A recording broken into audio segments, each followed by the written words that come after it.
I have spent an extremely long time putting together all reported UFO and alien sightings from 1 CE-1900 which came in over 3 hours. I also use these to fall asleep and know I am not alone, so I appreciate you. I truly hope you enjoy the long trip through time from the birth of Jesus, the Middle Ages wars up to 1900. I can do 1900s and up if you want. I adore you and have a nice trip and hold on, some of these sightings are wild. My favorite is the alien that suffocated in our atmosphere during the crusades. And away we go. 1 CE-499 UFO and Alien Sightings. Date, 34. Location, China. Summary, a white, round object accompanied by 10 small stars flies overhead. This could refer to a train of meteors, but the pattern is unusual if accompanied means that the 10 small stars were flying in some sort of formation with the main object. Source, Edward B.O., Catalogue des étoiles filantes et d'autres météores observes en Chine pendant 24 siècles, Paris, Imprimerie Royale, 1846. Date, 60. Location, Scotland. Summary, a ship was seen speeding across the night sky. Date, 61. Location, China.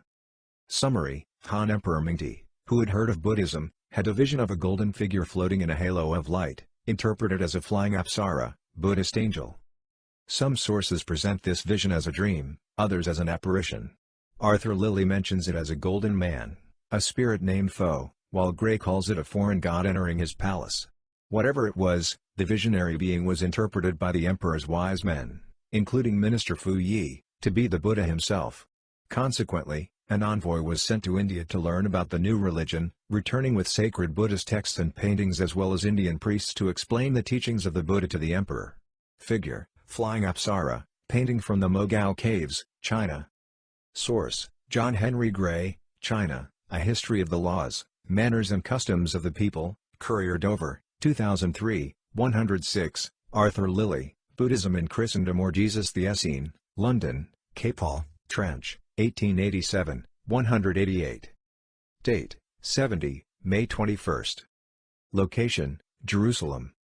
Summary, on the 21st of May a demonic phantom of incredible size, for before sunset there appeared in the air over the whole country chariots and armed troops coursing through the clouds and surrounding the cities. Source, Josephus Jewish War Book CXI. Date, 75. Location, Skies of Judea. Summary, perhaps one of the best recorded ancient sightings was that by Josephus in AD 75. According to his account, a mysterious and unnerving spectacle occurred over the skies of Judea. Josephus claimed, chariots and troops of soldiers in their armor were seen running about among the clouds. He would state the encounter to be a miraculous phenomenon, passing belief. What is also interesting about the recording of this particular sighting is the awareness of Josephus that he might not be believed. Fortunately, there were other witnesses to the event, as Josephus writes that it would likely have been deemed a fable were it not for the narratives of eyewitnesses who had seen it. Furthermore, the events had taken place around the entire country as armed battalions hurtling through the clouds were witnessed over every city. Also, great noise rained down from above, causing quakes on the ground. Roman historian Tacitus mentioned the event in his writings, stating, "In the sky appeared a vision of armies in conflict, of glittering armor." As crazy as it sounds, it would appear that what is being described as an aerial conflict. Source. Date, 80. Location, Caledonwood, Scotland. Summary, when the Roman Emperor, Agricola was in Scotland, wondrous flames were seen in the skies over Caledonwood, all one winter night. Everywhere the air burned, and on many nights, when the weather was serene, a ship was seen in the air moving fast. Source, Conor Wolfhart, Lacosthenes, medieval reporter/writer. Date, 98. Location, Rome. Summary, at sunset, a burning shield passed over the sky at Rome. It came sparkling from the west and passed over to the east. Source, Conor Wolfhart, Lacosthenes, medieval reporter/writer. Date, 150. Location, Via Campana, Italy. Summary, although there are doubts due to the fact of him being the only witness, the brother of Pope Pius I is said to have seen a UFO around AD 150 in Via Campana, Italy. The sighting took place in the middle of the afternoon, which, according to the witness, was a bright, sunny day. Out of nowhere, an object, described by the brother as a beast, descended downward.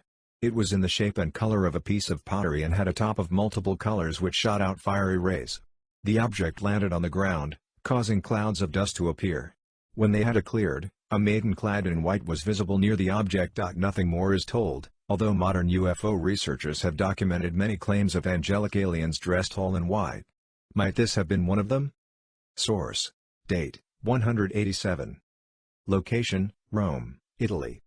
Summary, we read in Herodian that in the time of Commodus stars were seen all the day long, and that some stretched in length, hanging as it were in the midst of the air, which was a token of a cloud not kindled but driven together, for it seemed kindled in the night, but in the day when it was far off it vanished away. Source, Lycosthenes, Juliae obsequatus prodigiorum liber, perconerum Lycosthenum rubiconsam integraci sui restitutus, Basel, 1552. Date, 195. Location, Corby New Town, UK. Summary, close encounter with a craft and its occupants. One object, about 1 foot across, was observed by one female witness at a building. Source, FSR Case Histories. Date, 195. Location, Rome, Italy. Summary, I shall now speak of what happened outside, and of the various rebellions. For 3 men at this time, each commanding 3 legions of citizens and many foreigners besides, attempted to secure the control of affairs, Severus, Niger, and Albanus. The last named was governor of Britain, Severus of Pannonia, and Niger of Syria. These, then, were the 3 men portended by the 3 stars that suddenly came to view surrounding the sign when Julianus in our presence was offering the sacrifices of entrance in front of the Senate house. These stars were so very distinct that the soldiers kept continually looking at them and pointing them out to one another, while declaring that some dreadful fate would befall the emperor. As for us, however much we hoped and prayed that it might so prove, yet the fear of the moment would not permit us to gaze up at them except by furtive glances. Source, Cassius Dio Cocaeanus, Dios Rome, an historical narrative originally composed in Greek during the reigns of Septimus Severus, Geta, and Caracalla, Macrinus, Elagabalus, and Alexander Severus, trans. Herbert Baldwin Foster, Troy, New York, 1905, Volume 9, 151. Date, 0214, Rome, Italy sighting. Date, 0216, Cannes, France sighting. Date, 235. Location, Huainan, China. Summary, the army of Emperor Hochu saw a red object with pointed rays that flew over them 3 times. This case is reported in a compilation of shooting stars and meteors, but the notion of an ordinary meteor returning 3 times to fly over an army stretches credulity. Source, Edward B.O., Catalogue des Etoiles et des autres météores observes en Chine pendant 24 siècles, Paris, Imprimerie Royale, 1846. Date, 240. Location, Zhejiang Province, China. Summary, under the Emperor Tati of the Wu Dynasty, 228 to 251, in the 7th month of the 3rd year of the Qi Wu era, there was a certain Wang Shu who gathered medicinal herbs on Tiantai Mountain. At the hottest time of the day he took a rest under a bridge, when suddenly he saw a little blue boy, over a foot long, in the brook.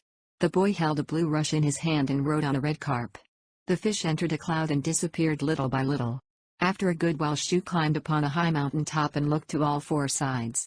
He saw wind and clouds arising above the sea, and in a moment a thunderstorm broke forth. Suddenly it was about to reach Shu, who terrified hid himself in a hollow tree. When the sky cleared up, he again saw the red carp on which the boy rode and the little boy returning and entering the brook. It was a black Kiaal. Source, Dr. M. W. de Visser, The Dragon in China and Japan, Amsterdam, Johannes Muller, 1913, 80-81. Visser quotes from the Wukiakayo as a scaled dragon. Date, 260. Location, China. Summary, at a time when the government of Wu faced critical dangers, during the reign of Sun Tzu, 258-263, the generals of border garrisons used to leave their wives and children, known as hostage children, as pledges of loyalty. It was not unusual for a dozen of these children to play together. The record goes on, a strange child suddenly joined the hostage children in their play. He was less than 4 feet tall, dressed in dark clothes, and appeared to be between 6 and 7 years old. None of the other children recognized the newcomer, so they asked him, "To what family do you belong, that you should suddenly appear among us?" "I came only because you seem to be enjoying yourselves so much," was the reply. On closer examination, it was noticed that light rays from the stranger's eyes flashed brilliantly, and the other children began to be afraid. They asked him about his past. "Do you fear me?" Then? He asked. Don't. Though I am not human, I am the star god Yung-Huo, Mars, and have come to deliver a message to you. The three lords will return to Shuma. The children were startled, and some ran off to tell their parents. The adults arrived in haste to witness all this, but the visitor said, I must leave you. So saying, he propelled his body upward and transformed himself. The children looked up and watched him rise to the heavens, leaving what appeared to be a great train of flowing silk behind him. Some of the adults arrived in time to watch him drifting gradually higher. A moment later, he vanished. Source: in the Wu Kingdom during the Three Kingdoms period, 222 to 280, cited in Search of the Supernatural, the written record, trans. Kenneth J. DeWaskin and J. I. Crump, Stanford University Press, 1996, 110. Date: 312. Location. Summary: Constantine and his army all beheld in the heavens a luminous cross. He claimed to have been shown a cross on the sun as a sign from Christ that he would triumph over Maxentius. Source. Date: 314. Location: China. Summary: the sun came down to the ground and three other suns rose together over the western horizon and flew together towards the east. Source: Chipo, La Chine les Extraterrestres, Paris, Mercure de France, 1983, 47. We have not been able to find an original source for this case. Date: 334. Location: Antioch, Turkey. Summary: in Antioch a star appeared in the eastern part of the sky during the day, emitting much smoke as though from a furnace. From the 3rd to the 5th hour the duration of the phenomenon precludes a comet, but it was seen too long for a meteor. Source: Theophanies, Chronographia, trans. C. Mango and R. Scott, with G. Gretrix, The Chronicle of Theophanes Confessor, Byzantine and Near Eastern History 284-813, Oxford, Clarendon Press, 1997, 49. Date: 350. Location: Emesa, Syria. Time. Summary: in ancient Greece, where meteorology played an important role in religion and scientific philosophy, claims involving strange aerolites abound.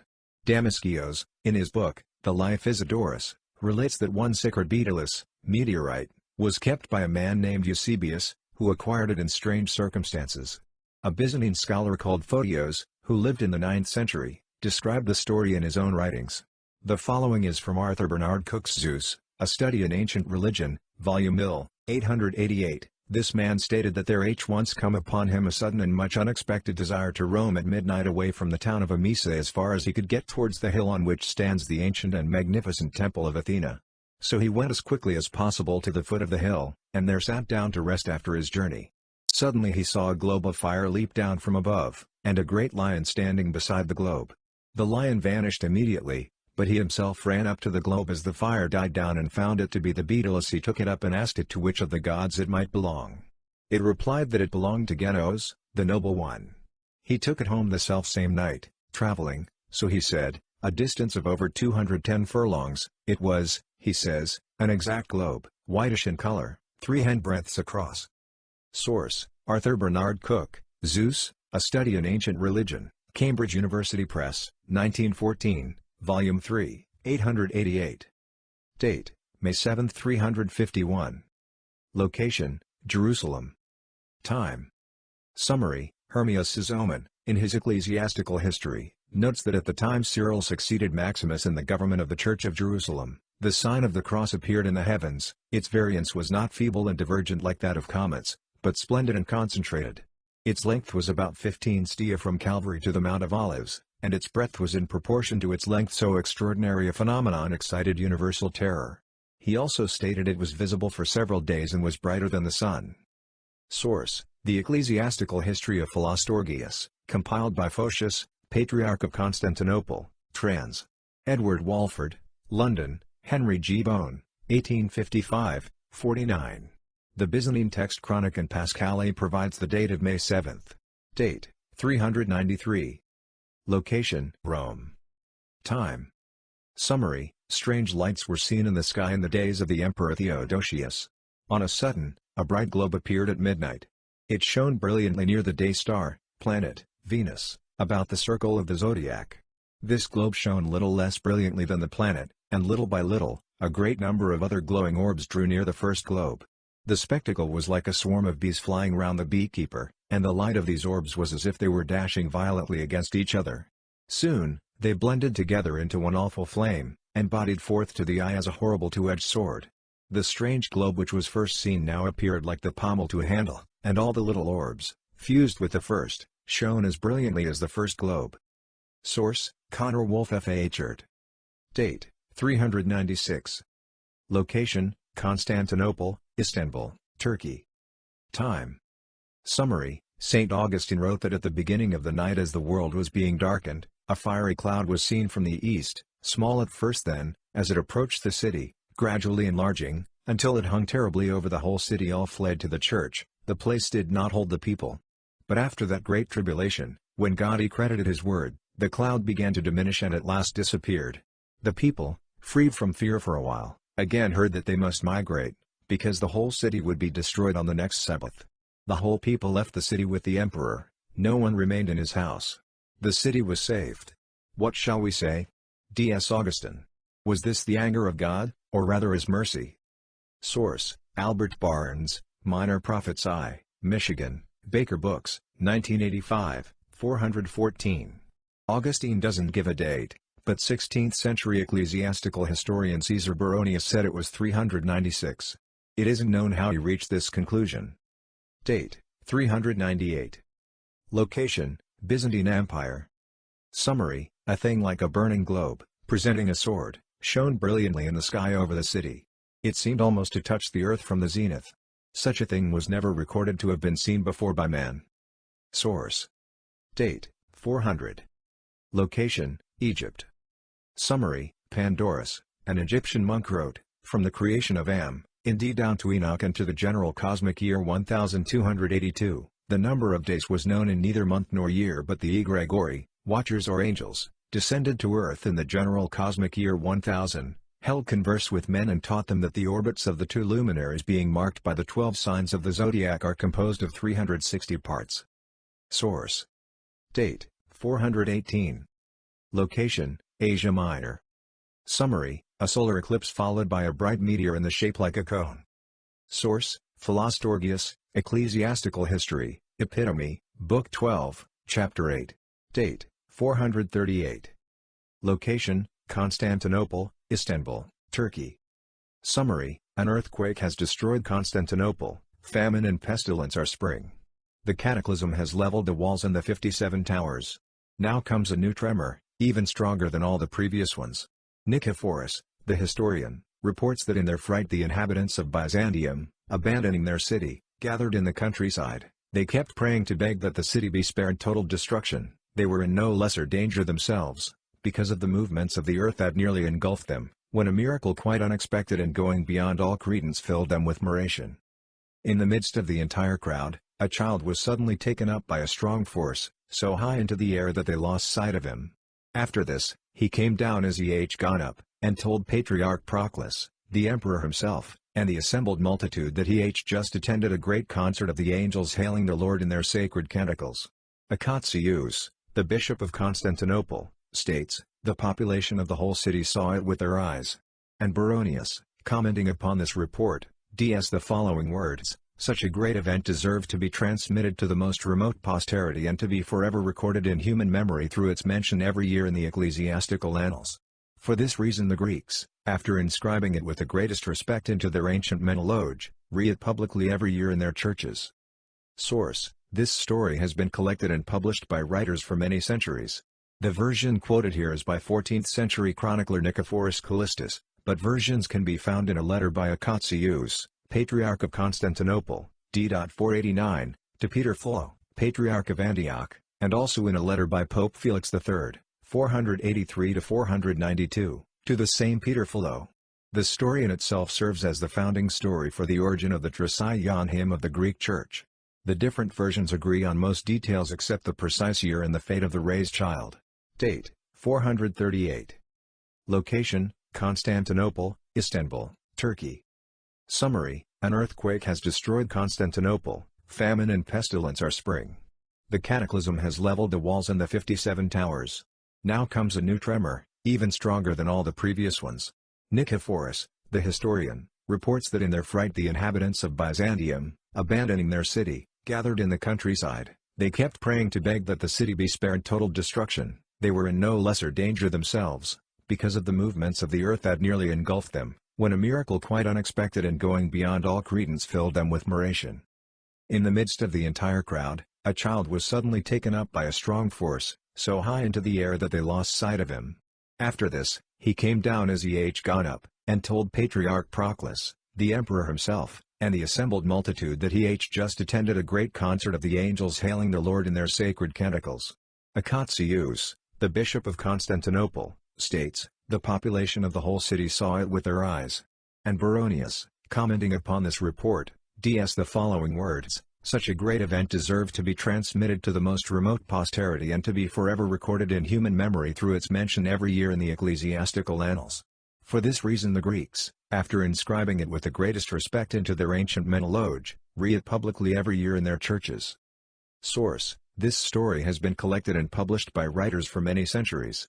The version quoted here is by 14th century chronicler Nicephorus Callistus, but versions can be found in a letter by Acacius, Patriarch of Constantinople, d. 489, to Peter Fullo, Patriarch of Antioch, and also in a letter by Pope Felix III, 483-492, to the same Peter Fullo.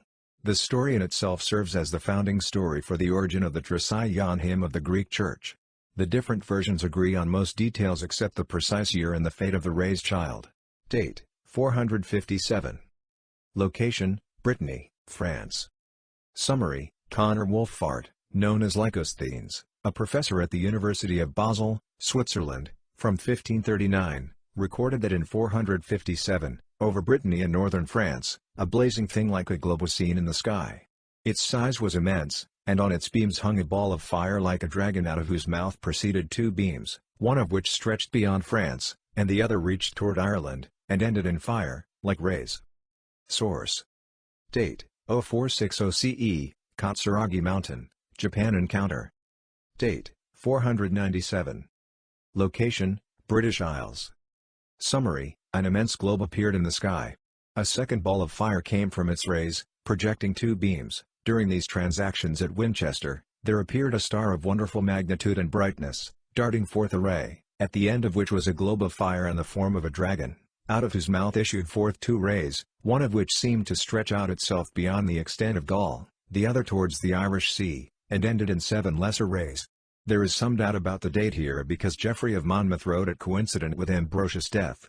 Scholars disagree about the date of this event, suggesting either 473 or, according to Roger of Wendover, 497. Source: Geoffrey of Monmouth, Historia Regum Britanniae, 8, ch.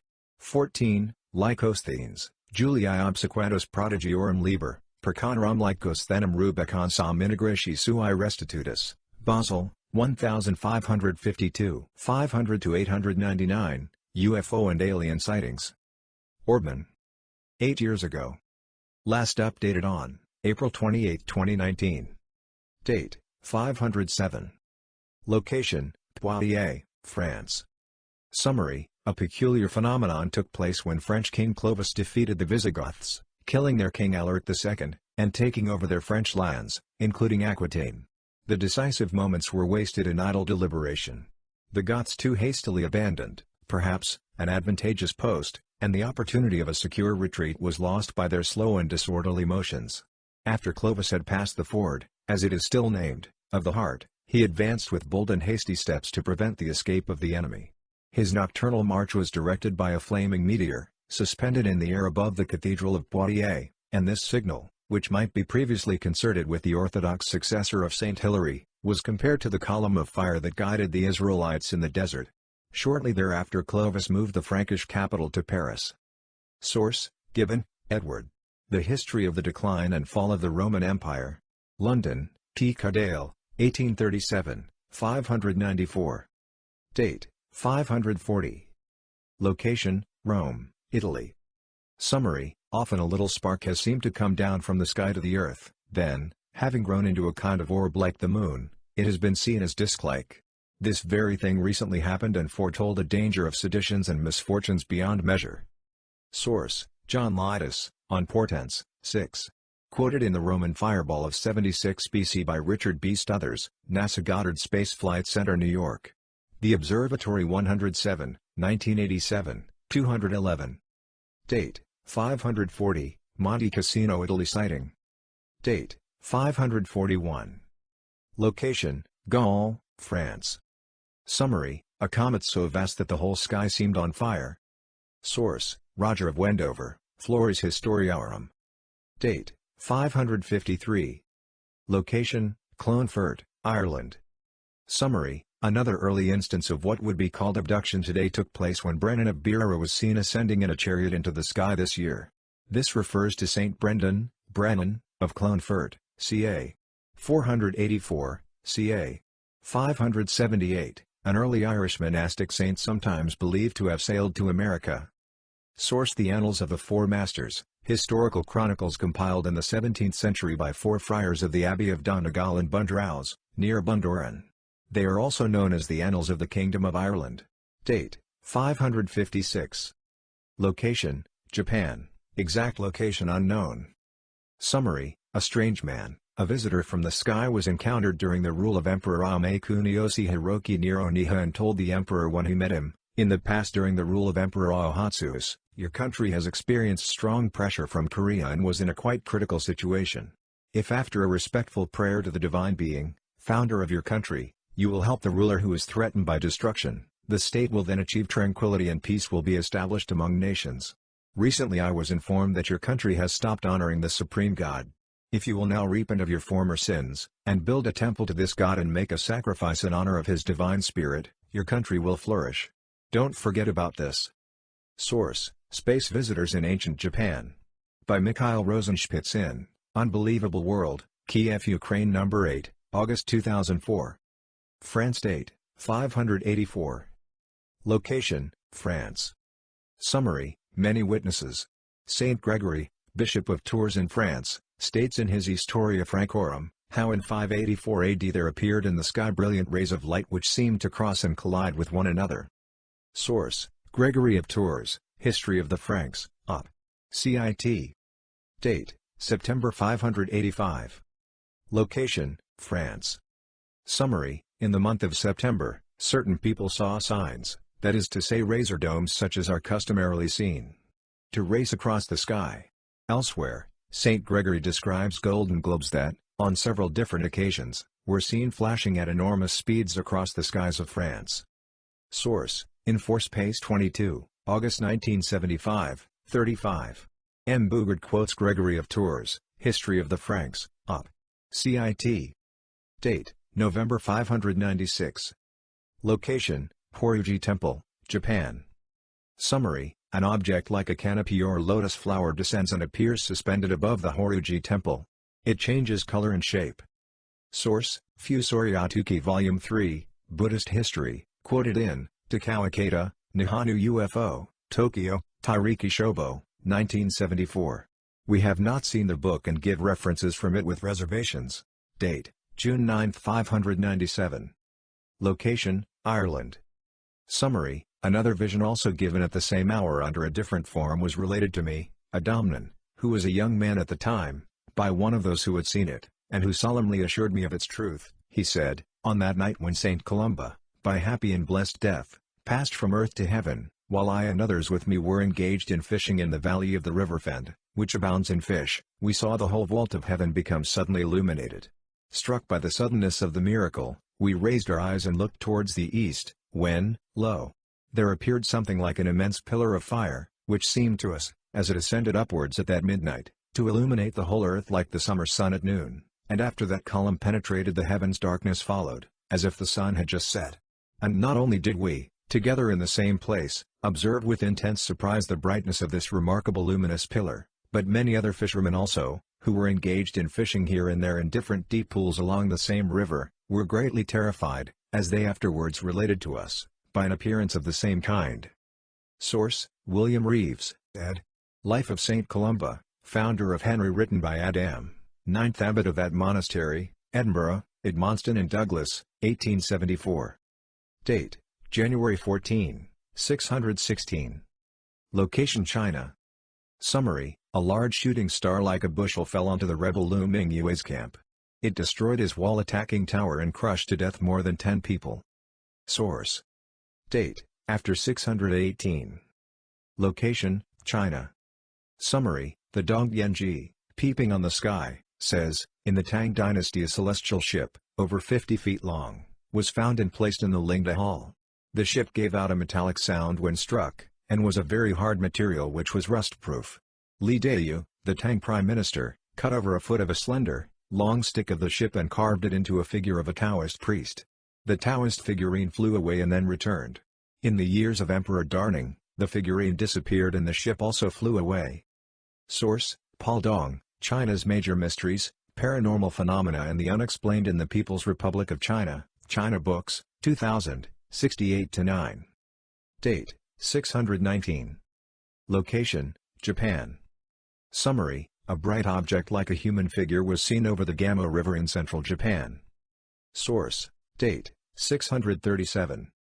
Location: Japan. Summary: a great star floated from east to west and there was a noise, like that of thunder. The people of that day said it was the sound of the falling star. Others said that it was earth thunder.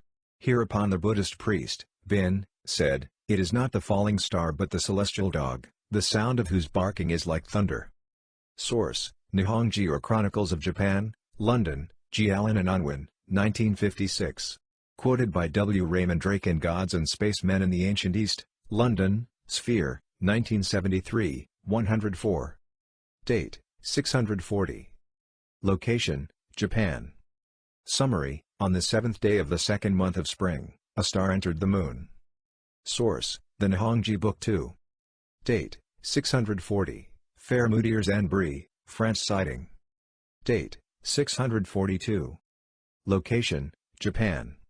Summary: in autumn, 9th day, 7th month, during the reign of the Empress Toyoto Kuroikashi Hitara Shihime, a guest star entered the moon.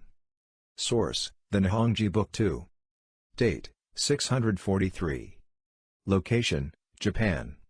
Summary: 5 colored banners and umbrellas shone in the sky, and descending, hung over the temple to the sound of various music. Source: Date: 650. Location: India. Summary: one night in the hot season, they, Hariswami and his new wife, were laying on the roof of the summer house. The veil on the woman's face slipped off in the night while a demigod was seated in his car overhead. His gaze suddenly fell upon her. The demigod lowered the car and placed her asleep within. She was never seen again. Source: as told by Hariswami, translated from Hindu by J. Platts. Date: 675. Location: Beresingham Convent, near London, England. Summary: a large light came down over praying nuns at Beresingham, Barking, Convent, circled their location, and flew up. The description suggests that the light came from a well-defined object, for one night, after matins had been sung, and those handmaids of Christ had gone out of their chapel to the tombs of the brothers who had departed this life before them, and were singing the customary songs of praise to the Lord, on a sudden a light from heaven, like a great sheet, came down upon them all, and struck them with such amazement, that, in consternation, they even left off singing their hymn.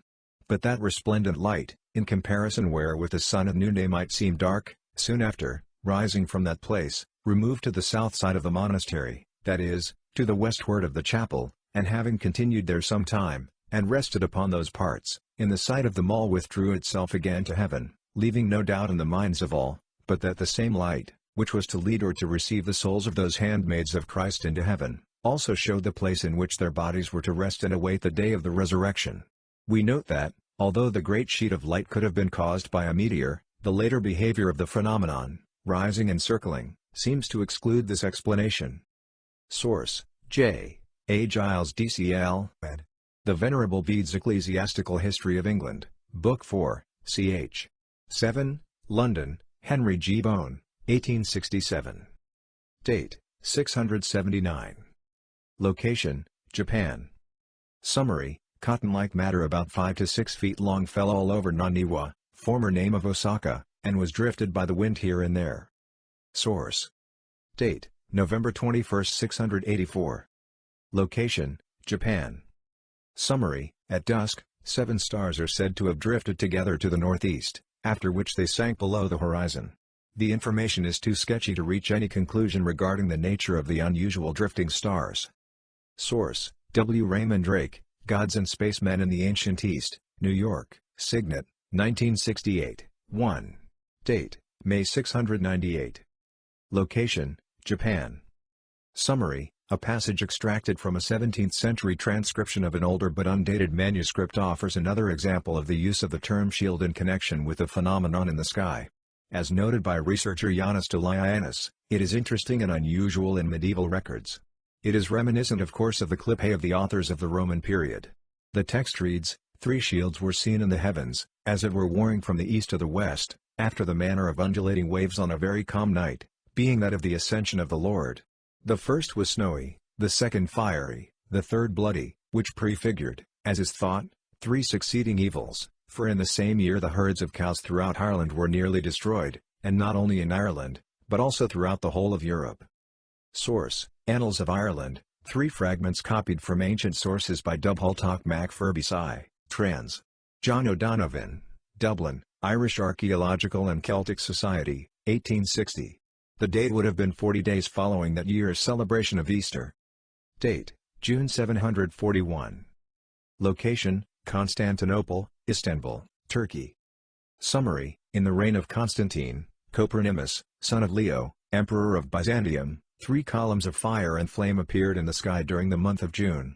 The same phenomenon was also seen in the month of September. There appeared a thing, also in 735 AD, like a half-moon, in the northern quadrant of the sky, and little by little, over a rather long time, it passed to the southern quarter, and then returned to the north, and finally descended under the earth, i.e., presumably dropped down below the horizon.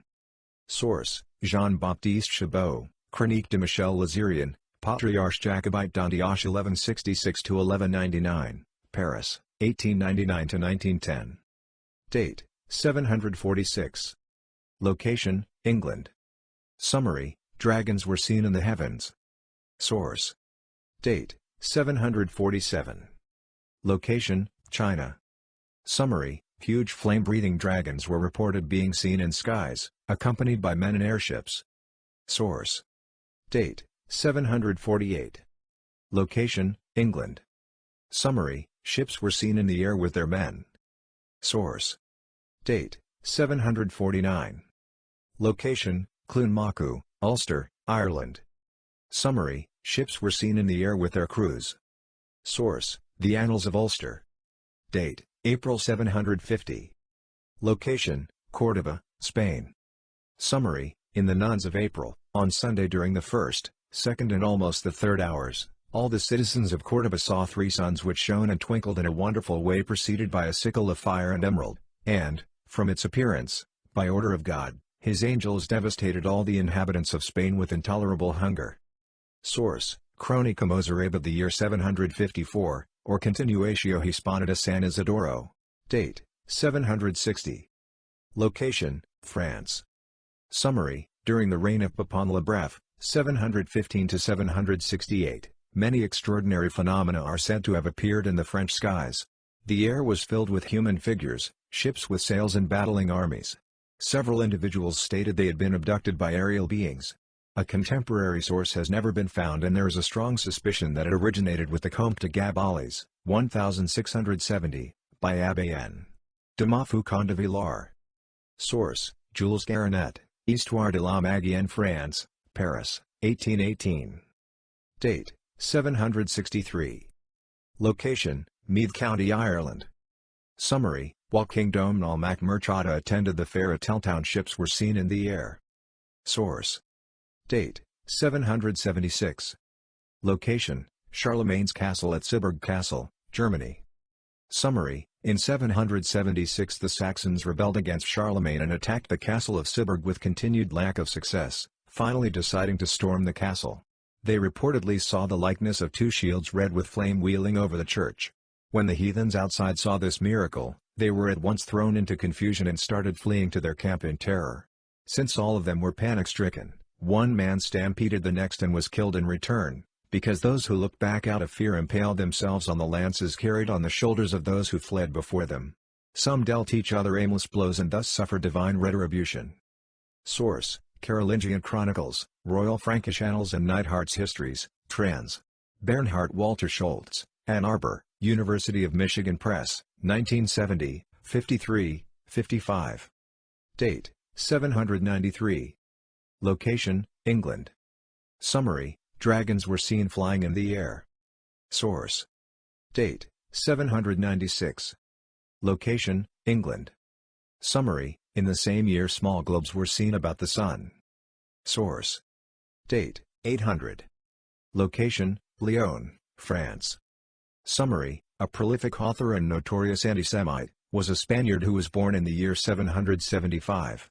Agabar moved to Lyon, France in 792 and would take his vows of priesthood in 804, eventually becoming the Archbishop of Lyon during the Carolingian Renaissance.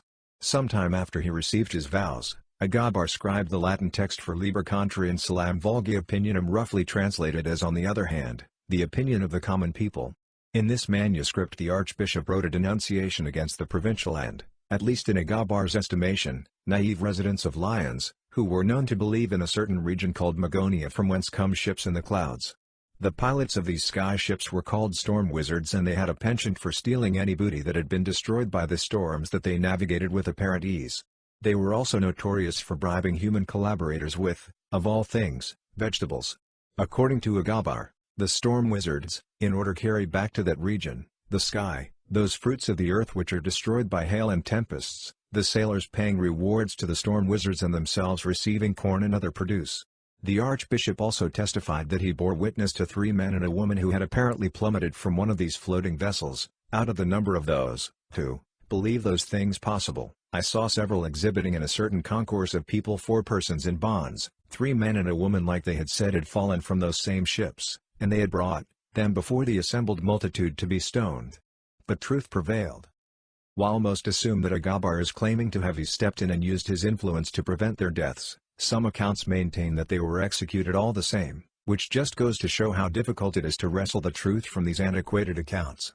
The next anomalous anchor report comes to us from the ever-popular. Source. Date, 804. Location, Nazca Lines, Peru. Summary, Peru aerial landing strips are built in the Peruvian Andes. Source. Date, 810 or 811. Location, near Aachen via Quisgrana, Germany. Summary, Emperor Charlemagne sees a great flaming globe descending from east to west and is thrown from his horse.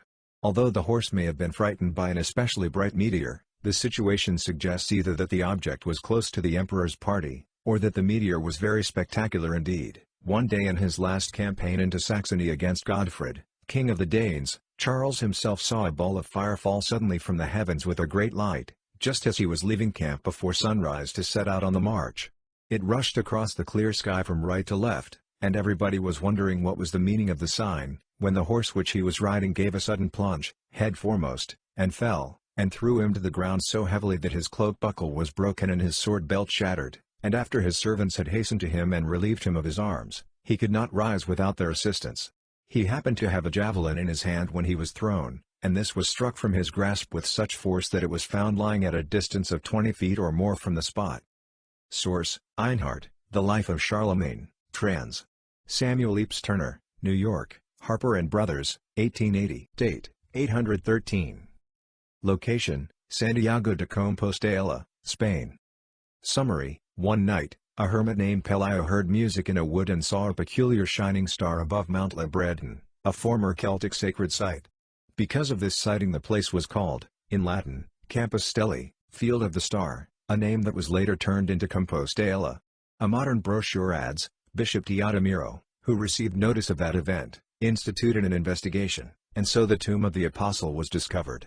King Alphonse II declared St. James the patron of his empire and had built a chapel at that place. More and more pilgrims followed the way of Santiago, the path of St. James, and the original chapel soon became the cathedral of the new settlement, Santiago de Compostela. Source, Concordia de Antilles, a text dated from 1077. Date, 815, Lyons, France sighting. Date, 817. Location, China. Summary, a globe appeared at the zenith, followed by a tail. It flew slowly west under the moon, while witnesses heard something like the sound of birds. We include the case because of the slow motion noted in the report. It is rare, yet not impossible, to hear a sound in connection with a meteor, but they do not fly slowly. Source: Abel Ray Massa, Bilitis Enchine, Journal de Physique, 1819, 358.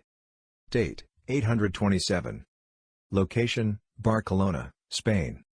Summary: Eguinar writes that terrible things in the sky were observed during the night while Papani was at war in Spain.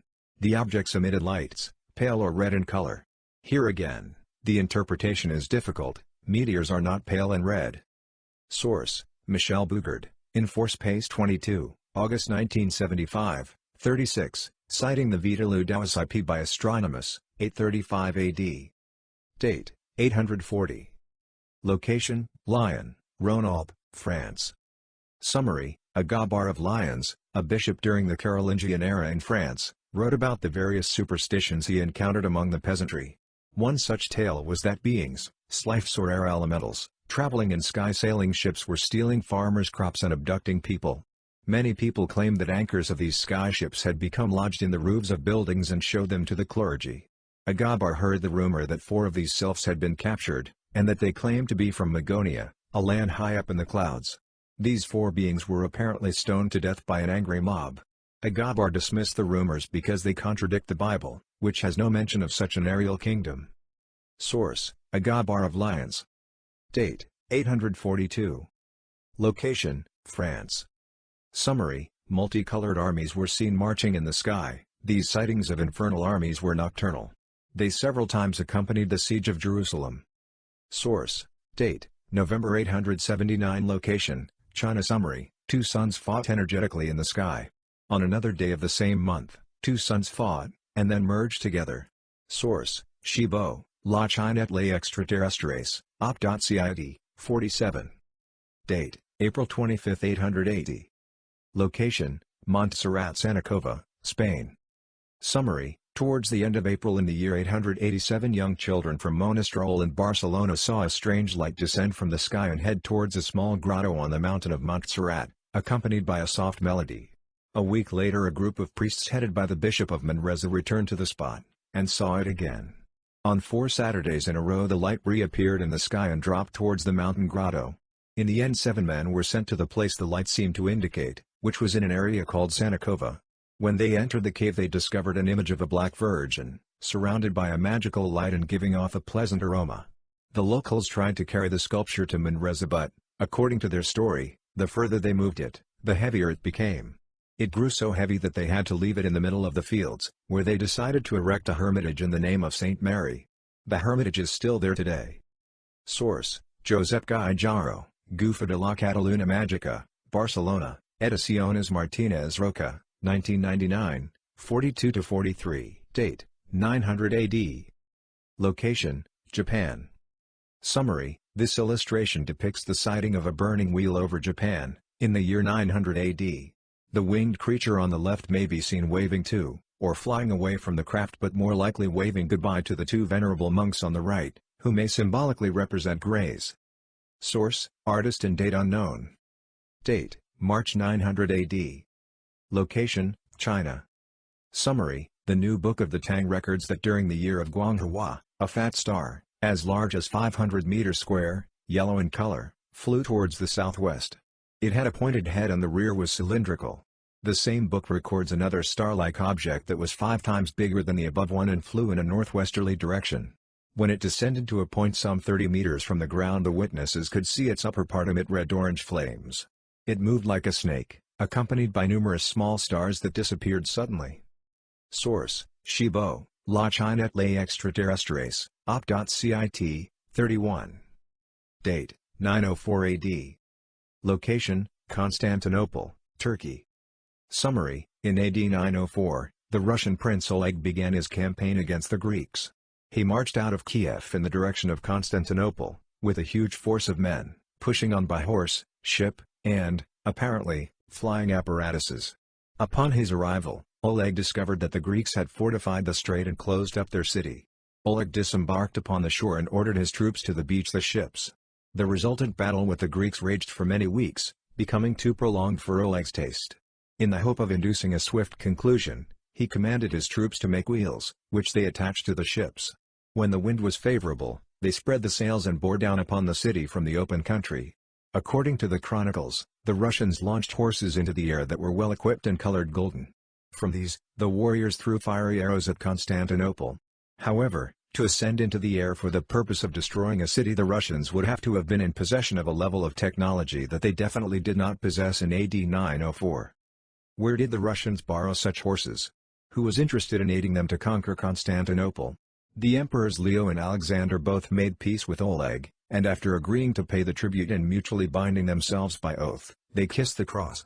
They invited Prince Oleg and his men to swear an oath likewise.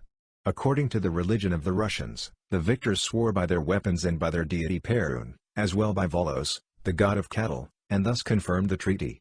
His people called Oleg the Wise. He was still a pagan ruler, but one that apparently had powerful friends. Source: Date: 905 AD. Location: China. Summary: a large fiery globe appeared at the zenith and flew towards the northwest. It stopped 100 feet away as many tiny stars moved above it. It left a greenish vapor. Source: Abel Ramassa, Bulletin Anchine Journal de Physique, 1819, 358. Date: 919 AD. Location: Hungary. Summary: an object like a flaming torch was seen in the sky, together with spheres, which flew over, giving out a brighter light than the stars. Source: Date: 921 AD. Location: England. Summary: in this year appeared the wildfire such as no man before remembered, and moreover it did harm in many places. Source: Date: May 12, 922 AD. Location: Bulgaria. Summary: in July 921 the ambassador Susan R. Rossi headed a mission that left Baghdad for Volga, Bulgaria, with the aim of seeking support from King Ulmush to form a military alliance against Khazar Khaganate. On 12 May 922, the first night they spent in Ulmush's country, a strange phenomenon was seen in the sky. The secretary of the mission, Ahmad ibn Fadlan, described the sighting thus: I saw that before the final disappearance of sunlight, at the usual hour of prayer, the sky horizon reddened considerably. And I heard in the air loud sounds and a strong hubbub. Then I lifted up my head, and lo! A cloud was seen not far from me, red like fire, and this hubbub and these sounds came from it. And lo! There were seen in it something like men and horses, and in the hands of some figures inside it, similar to men, there were bows, arrows, spears, and naked swords. And they seemed to me sometimes absolutely clear, sometimes just apparent. And lo! There appeared near them another similar armed group, a black one, in which I also saw men, horses, and weaponry. And this detachment began to attack the other one, as a cavalry troop attacks another cavalry troop. The phenomenon lasted for some time. Ibn Fadlan writes that the men asked the king what it may have meant. The king replied that his forefathers, who were accustomed to seeing such things, believed the riders were jinns. Ambassador R. Rossi also gave his version of the event. His account coincided with that of the secretary, except in that he noticed 2 red clouds rather than 1. He also noted that the sighting began an hour before sunset and ended at around 1 a.m. Source: A. Kovalevsky, the book by Ahmad ibn Fadlan about his voyage to the Volga in the years 921 to 922. Papers, translations, and comments, Kharkov, 1956. Date: March 927 AD. Location: Reims, France. Summary: an army of fire was seen in the sky in Reims on a Sunday morning in the month of March. After this sign, a pestilence followed. This citation from Floodord is an example of a frequent description for which we have no precise correlation in terms of optical or atmospheric phenomena. Source: Floodordianitz, in Monumenta Germaniae Historiae, trans. G. H. Pertz, Tome 3, Hanover, 1839. Date: 944 AD. Location: Transrhein, Germany. Time. Summary: in some districts, burning iron globes were seen in the air, some of which, while flying, burnt some farms and houses. But in some places they were repelled by opposing them with crucifixes, episcopal blessing, and holy water. Source: Floodordianitz, in Monumenta Germaniae Historiae, trans. G. H. Pertz, Tome 3, Hanover, 1839. Date: July 29, 966 AD. Location: unknown. Summary: 1 green fireball was observed. Source: Vallée, Jacques. Date, September 9, 967 AD. Location, Japan. Summary, numerous objects in triangular formation flying under the rain clouds, trajectory east-west. This description, if it is reliable, excludes the meteoric interpretation. Source, Brothers 3, 1, 1964. No original source is given. Date, 989 AD. Location, Constantinople, Istanbul, Turkey.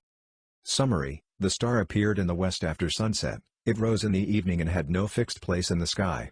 It spread bright rays, visible from a great distance, and kept moving, appearing further north or further south, and once when it rose changed its place in the sky, making sudden and fast movements.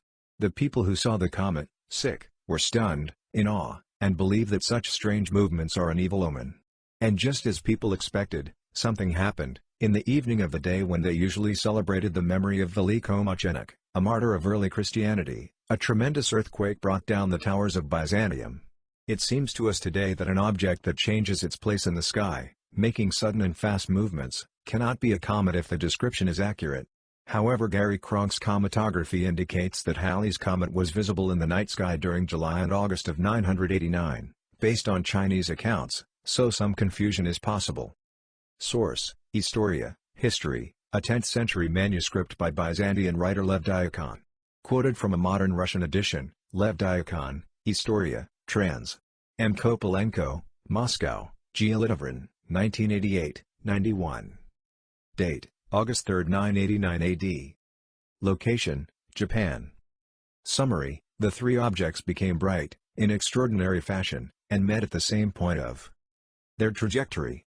Source, Christian Pians, Les OVNIs du Passé, Paris, Marabout, 1977, 41. Date, 998 AD. Location, Budapest, Hungary. Summary, as detailed in Chartreuil's Life of Saint Stephen, King of Hungary, while praying in his tent, he was lifted into the air by the hands of angels. Source, A Dictionary of Miracles. London, 1901. Date, 999 AD. Location, Abbey of Saint Leger, Côte d'Or, France. Summary, Rodolphus Glaubert, a monk and chronicler, writes not so long ago such visions happened to me, by the favor of God.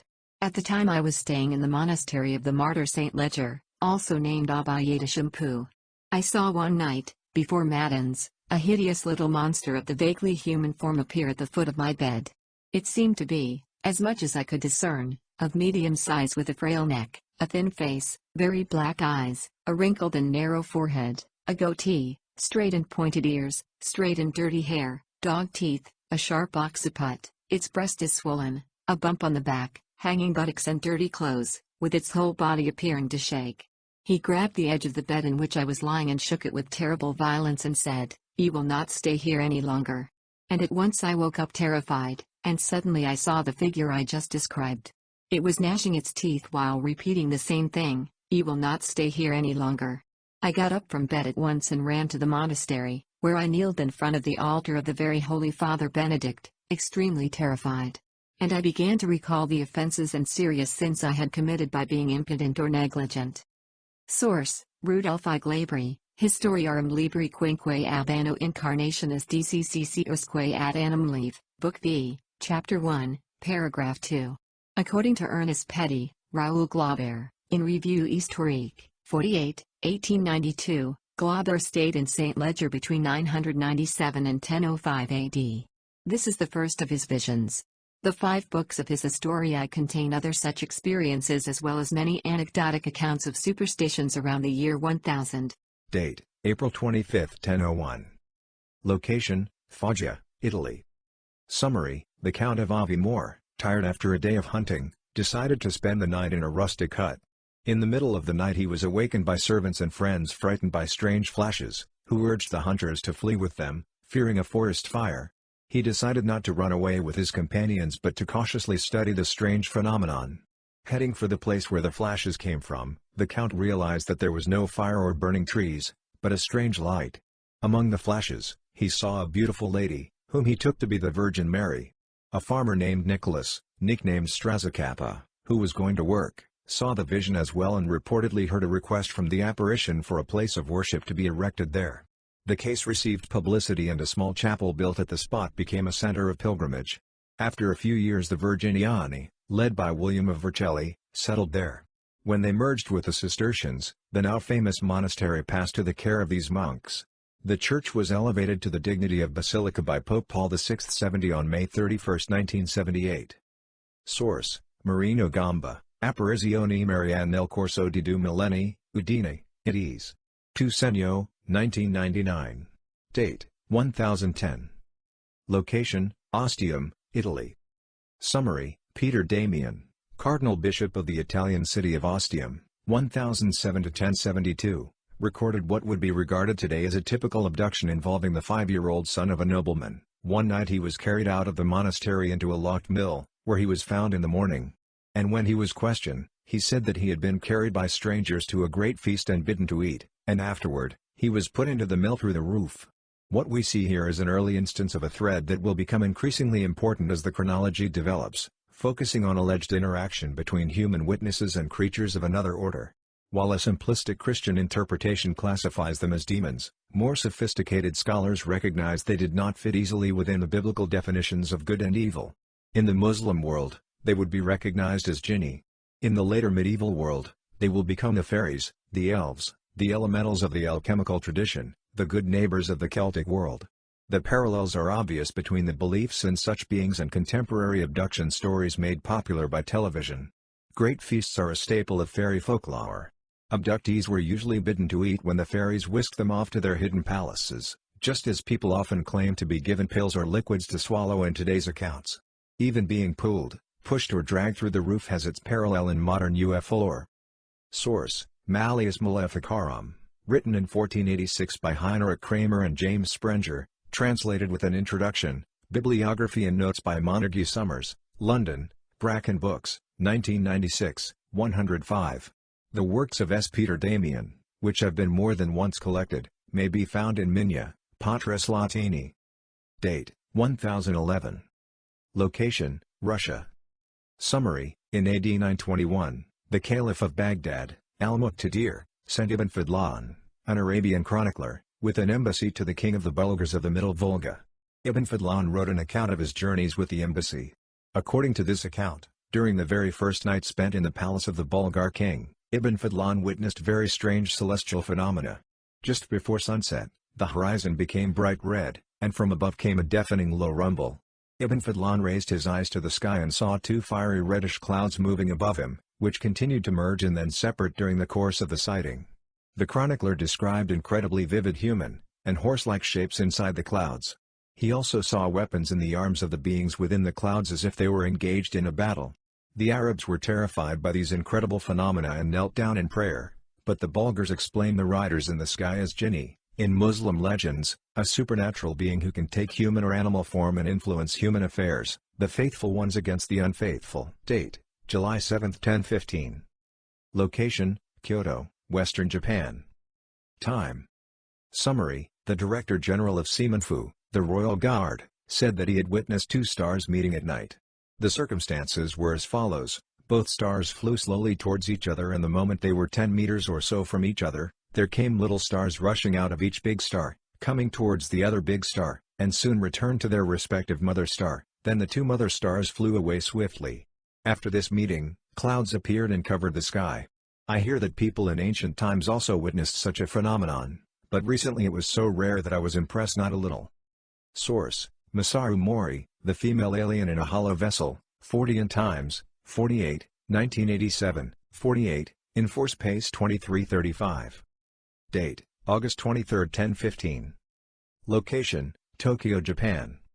Summary: there was seen in the southern part of the sky in the sign of the lion, 2 stars that fought each other all autumn. The largest and most luminous of the 2 came from the east, the smallest one from the west. The small one rushed furiously and fearfully at the biggest one, which didn't allow the speck to approach, but he struck her with his mane of light, repulsing her far towards the east.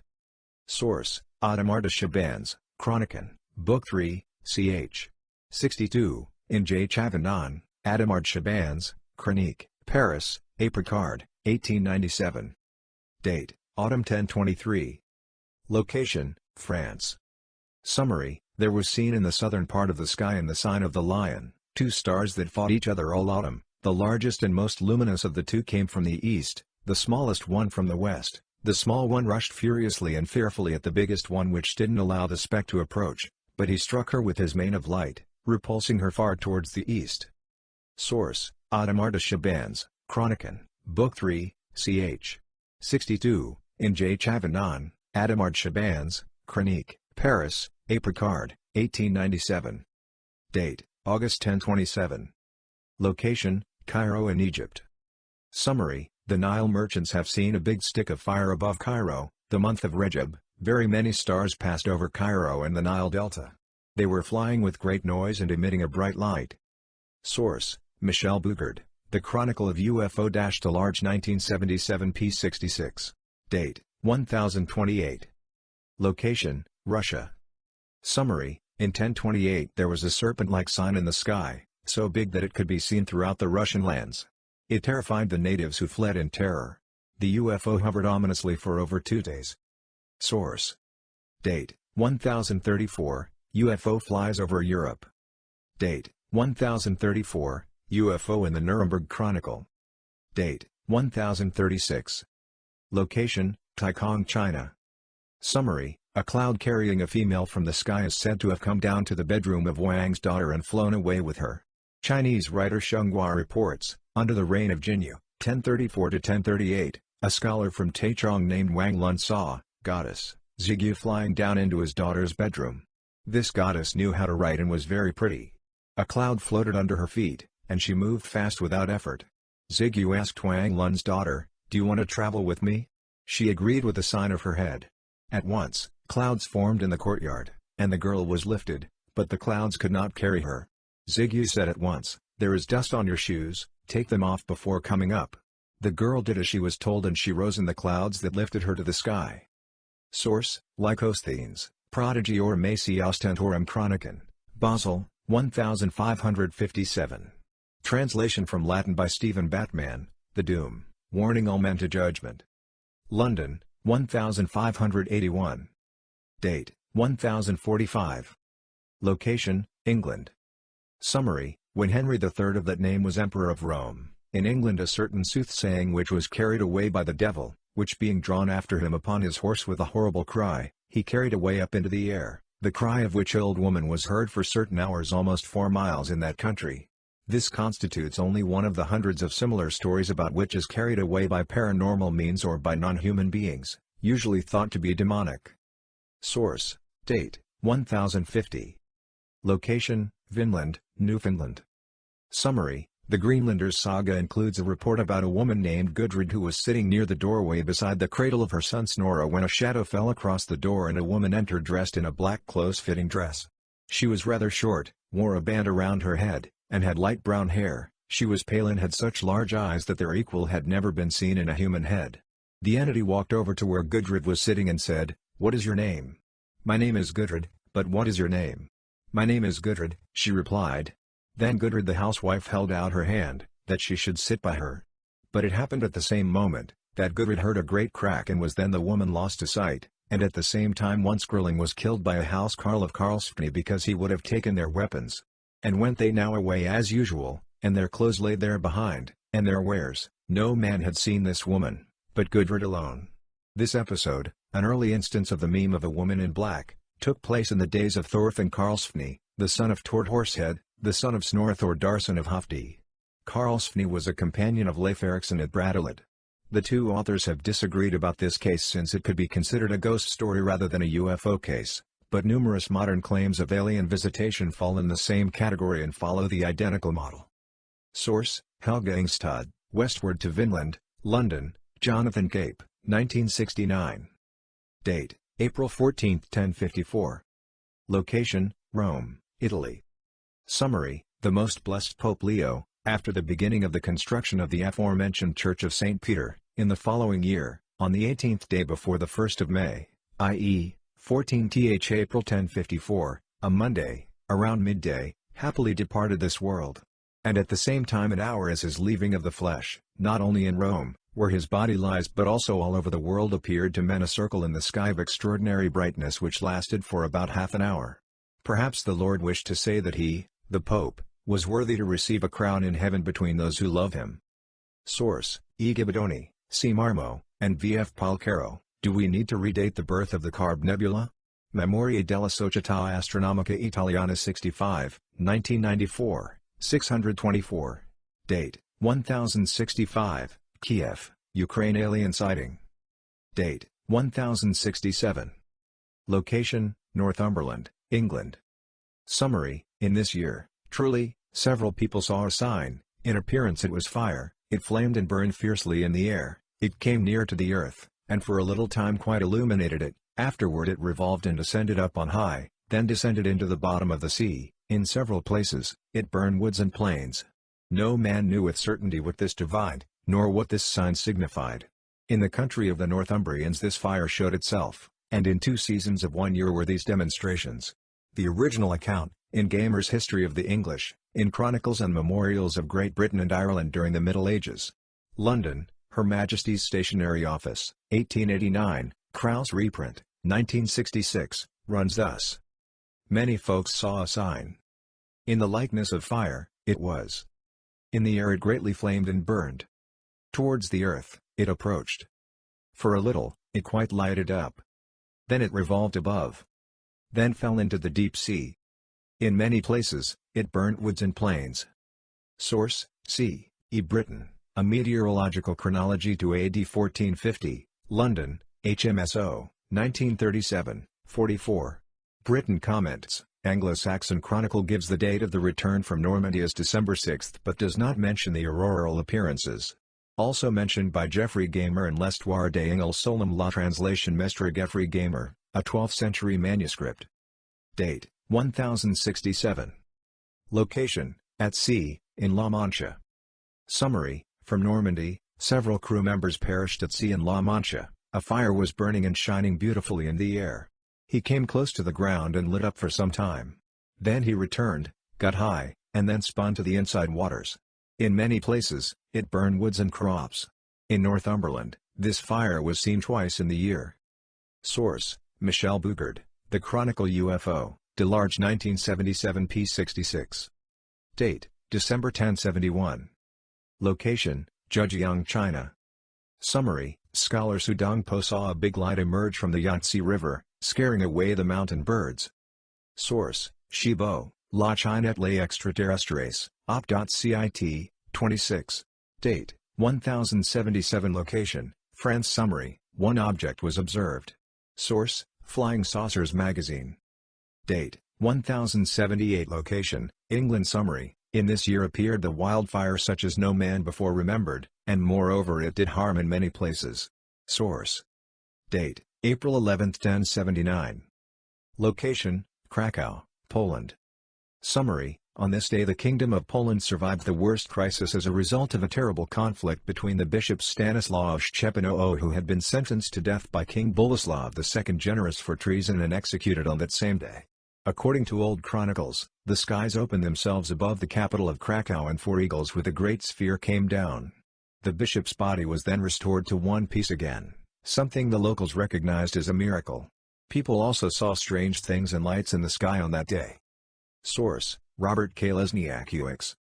Date: July 1085. Location: Estella, Navarra, Spain. Summary: Estella, in Navarra, is another place named after an unusual aerial sighting. The Virgin and a great star are said to have appeared to a group of shepherds on the mountain. The consequent worship of the area brought in pilgrims by the hundreds, and King Sancho Ramirez built a sanctuary there. A sign on its capilla reads, "This is the star that came down from the sky to Estella to observe it." Source: Javier Sierra and Jesus Callejo, La España Extraña, Madrid, Editorial F, 1997, 131-2. Date: 1092, Drutskin Politsk, Ukraine. Date: July 1096. Location: Japan. Summary: 10 flying objects combined to form a necklace in the sky in the northwest. In the absence of an original quote, it is impossible to analyze this event further. Source: Takao Ikeda, Nihon no UFO, Tokyo, Tairi Kushobo, 1974. Date, 1098. Location, Antioch, Turkey. Summary: in the Historia Francorum qui Keperant Jerusalem of Raymond d'Aguilers, Count of Toulouse, we read that during the First Crusade, very many things were revealed to us through our brethren, and we beheld a marvelous sign in the sky. For during the night there stood over the city a very large star, which, after a short time, divided into 3 parts and fell in the camp of the Turks. Alfred of Aachen writes, in the silence of the night when benevolent sleep restores men's strength, all Christians on guard duty were struck by a marvelous sight in the sky.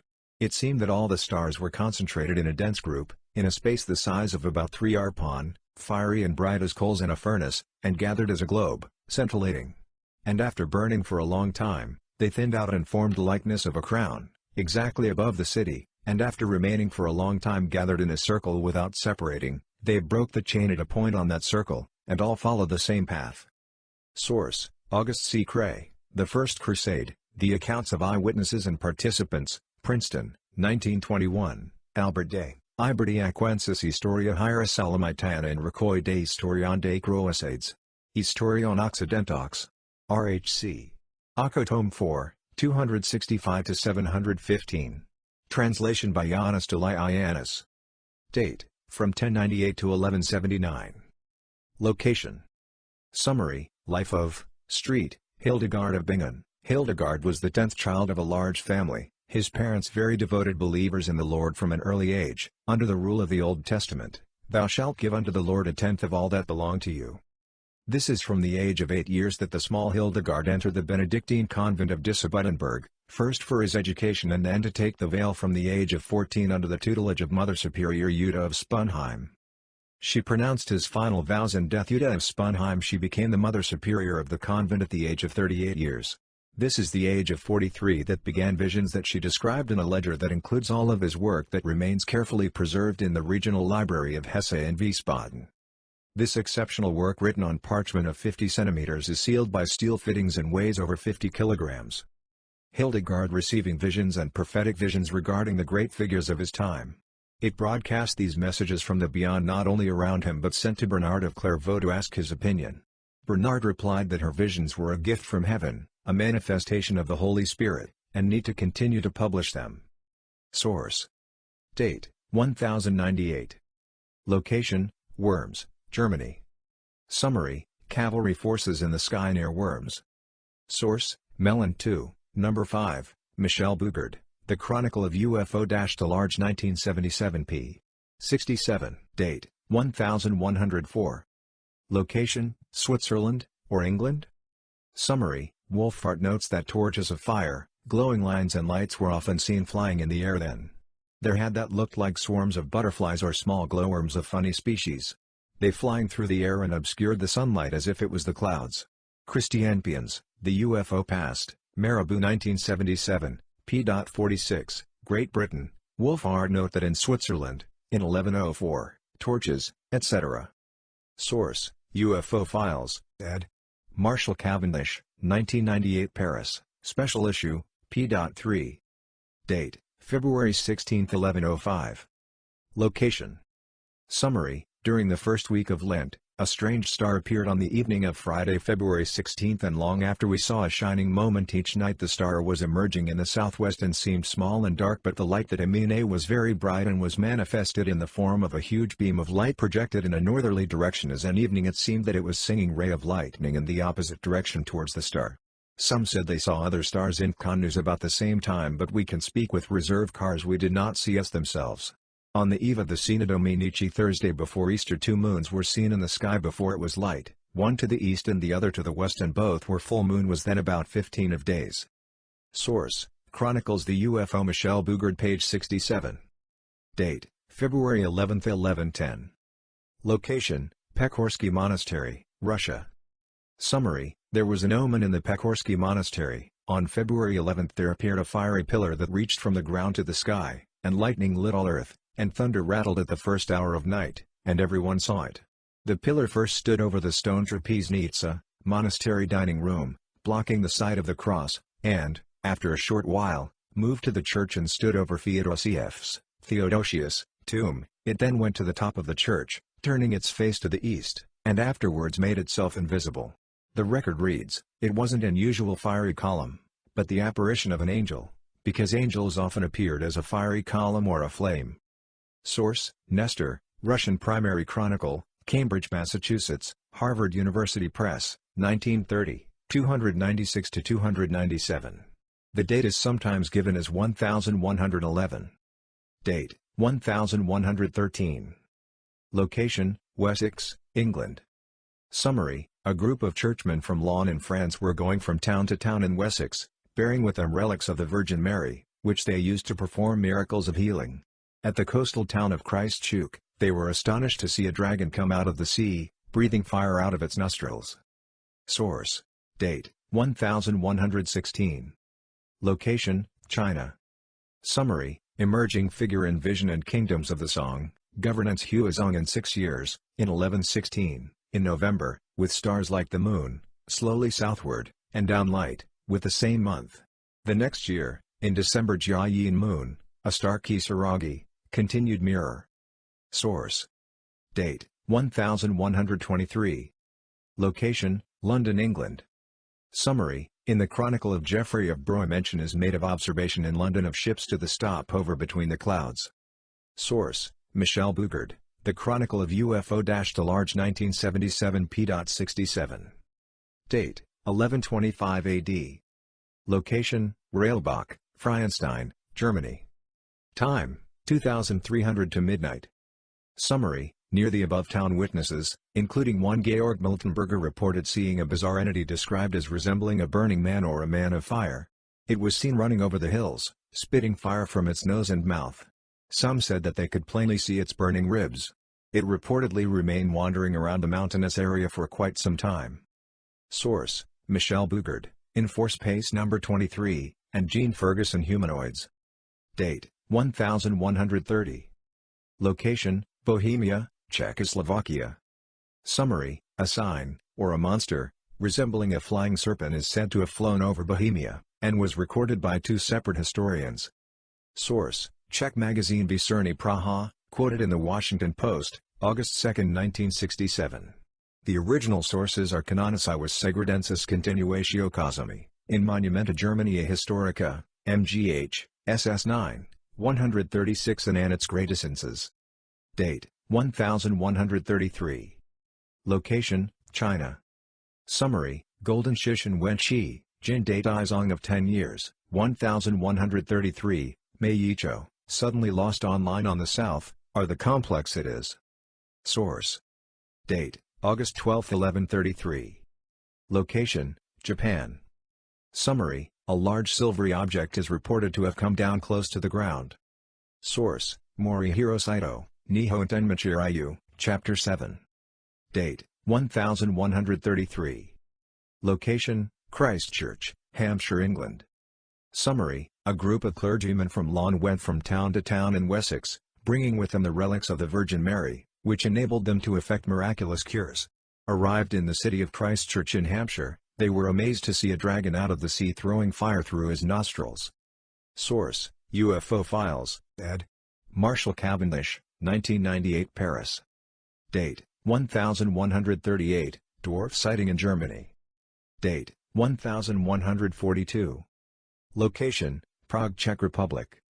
Summary: fiery dragons were seen flying in the sky above Prague, Czechoslovakia in 1130 and 1142 according to historians of the day.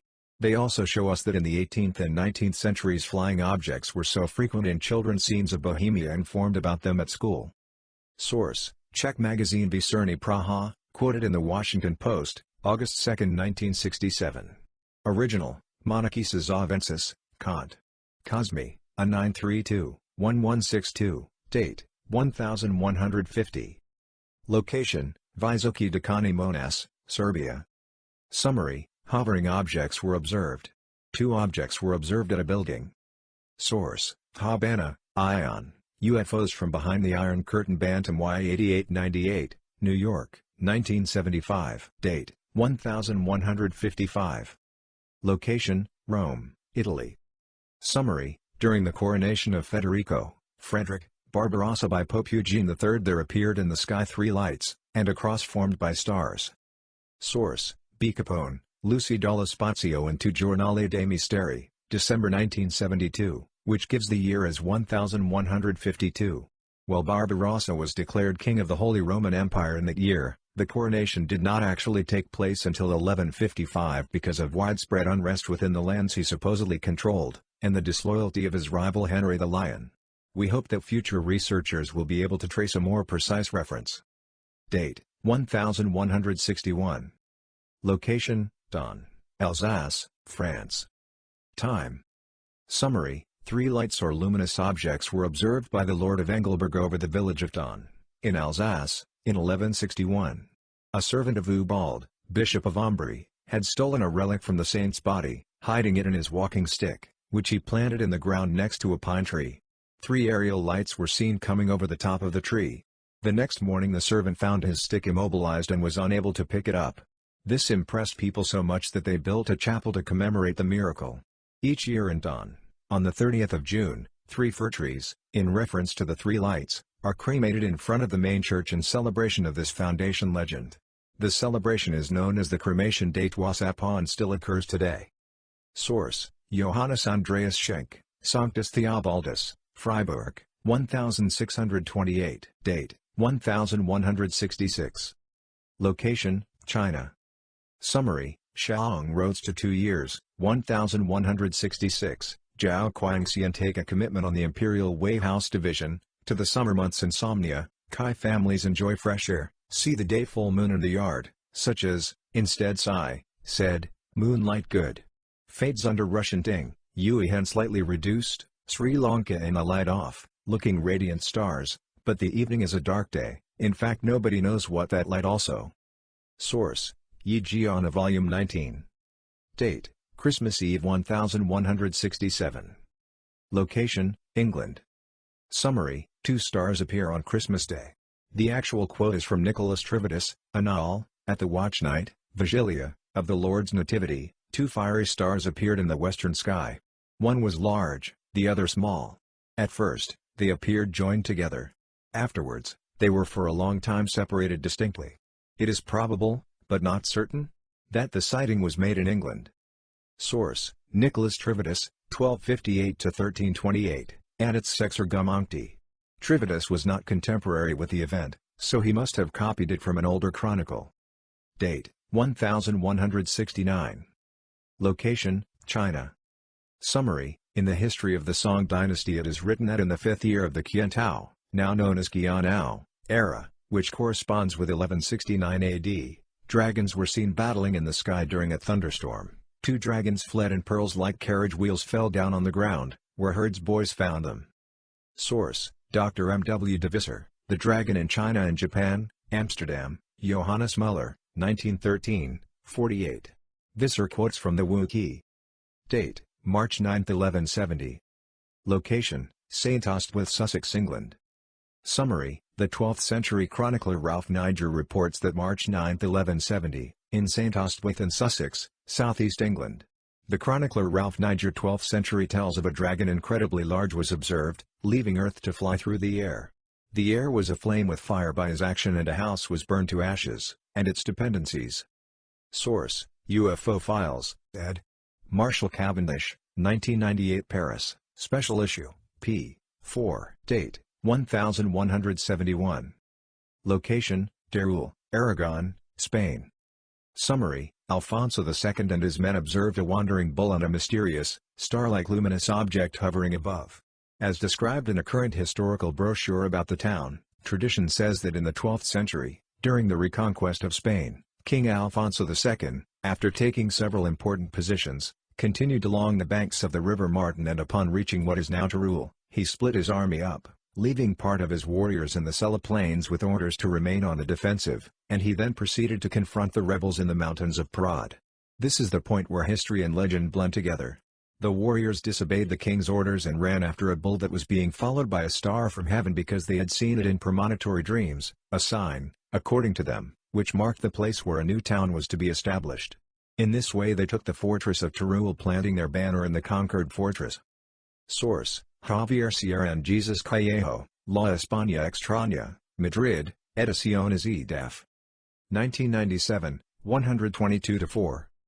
Date: 1173, Two Strange Children in Woolpit, Suffolk, England. Date: June 18, 1178. Location: Canterbury, England. Summary: Gervas of Canterbury wrote that about an hour after sunset 5 witnesses watched as the upper horn of the bright new moon suddenly split in two. From the midpoint of this division a flaming torch sprang up, spewing out fire, hot coals and sparks. The moon writhed, and throbbed like a wounded snake. This happened a dozen times or more, turning the moon blackish along its whole length. When a geologist suggested in 1976 that Gervas's account referred to the meteor impact that created the 22-kilometer lunar crater called Giordano Bruno, the theory was widely accepted. However, as reported in several scientific journals in 2001, new calculations showed that such an event would have resulted in a fierce, week-long meteor storm on Earth with 100 million of tons of ejecta raining down on our planet. Of course, this did not take place in the 12th century AD, or archives all over the world would have recorded it. This begs the question: what did Gervas's contemporaries really see? Did they observe the dramatic entrance of a comet into the Earth's atmosphere, or something even stranger? Were they even looking at the moon? Source: University of Arizona News release dated April 19, 2001. Date: October 27, 1180. Location: Kisanchi, Nara, Japan. Summary: a term equivalent to our flying saucer was actually used by the Japanese approximately 700 years before it came into use in the West. Ancient documents describe an unusual shining object seen the night of October 27, 1180, as a flying earthenware vessel.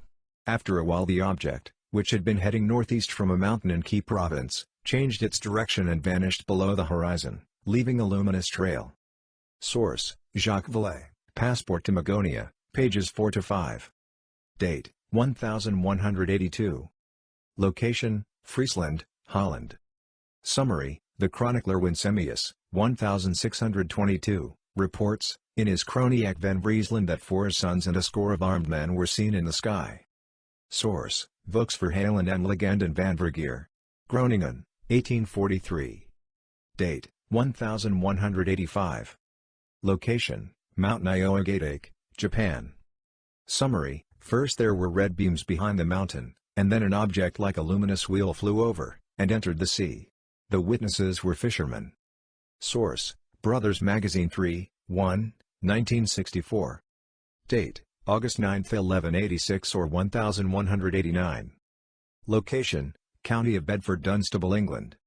Summary: Benedict of Peterborough in his Hesta Regis Henrici Secundum said that at the 9th hour, about 14 hours, the sky opened suddenly and the laity and the clergy of the abbey saw a very long and cross of astonishing dimensions. The appearance lasted until midnight. Walter Hemmingford, columnist and canon at Gisborne, also reported the event in his Chronica but is in 1189, indicating that this cross was bright and white as silk. By William of Newburgh is also against the event in 1189 but Dunstable this time on the road to London, and adds 1 o'clock we saw the emblem of the Lord and the form of a crucified man. But that's not all of these mysterious cross. The archives of the Abbey of Dunstable relating majestic course the passage of a huge cross, high in the sky, from east to west, but this time the observation is made in 1217. Source: Michel Bougard, The Chronicle of UFO-Delarge 1977 p.68-69. Date: June 7, 1193. Location: London, England. Time: 6. Summary: on the 7th of the Ides of June, at 6 o'clock, a thick black cloud rose in the air, the sun shining clear all round about. In the middle of the cloud was an opening, out of which proceeded a bright whiteness, which hung in a ball under the black cloud over the side of the Thames, and the Bishop of Norwich's palace. Source: Thomas Short, A General Chronological History of the Air, Weather, Seasons, Meteors, and Sea. In Sundry Places and Different Times, 1749. Date: 1200. Location: Jerusalem, Israel. Summary: in the 3rd year of John, King of England, there were seen in Yorkshire 5 moons, one in the east, the 2nd in the west, the 3rd in the north, the 4th in the south, and the 5th, as it were, set in the midst of the other, having many blazing stars about it, and went 5 or 6 times encompassing the other, as it were the space of 1 hour, and shortly after vanished away. Source: Chronicles the UFO Michel Bougard. Date: late December 1200 or 1202. Location: Yorkshire, England, Jerusalem, Israel. Summary: An object would have hovered over Jerusalem for 3 days and would even come down on Golgotha? That fact is reported by the English chronicler Matthew of Paris in his Historia Anglorum. Source: William Knight, Mementos to the World, or, An Historical Collection of Divers Wonderful Comets and Prodigious Signs in Heaven.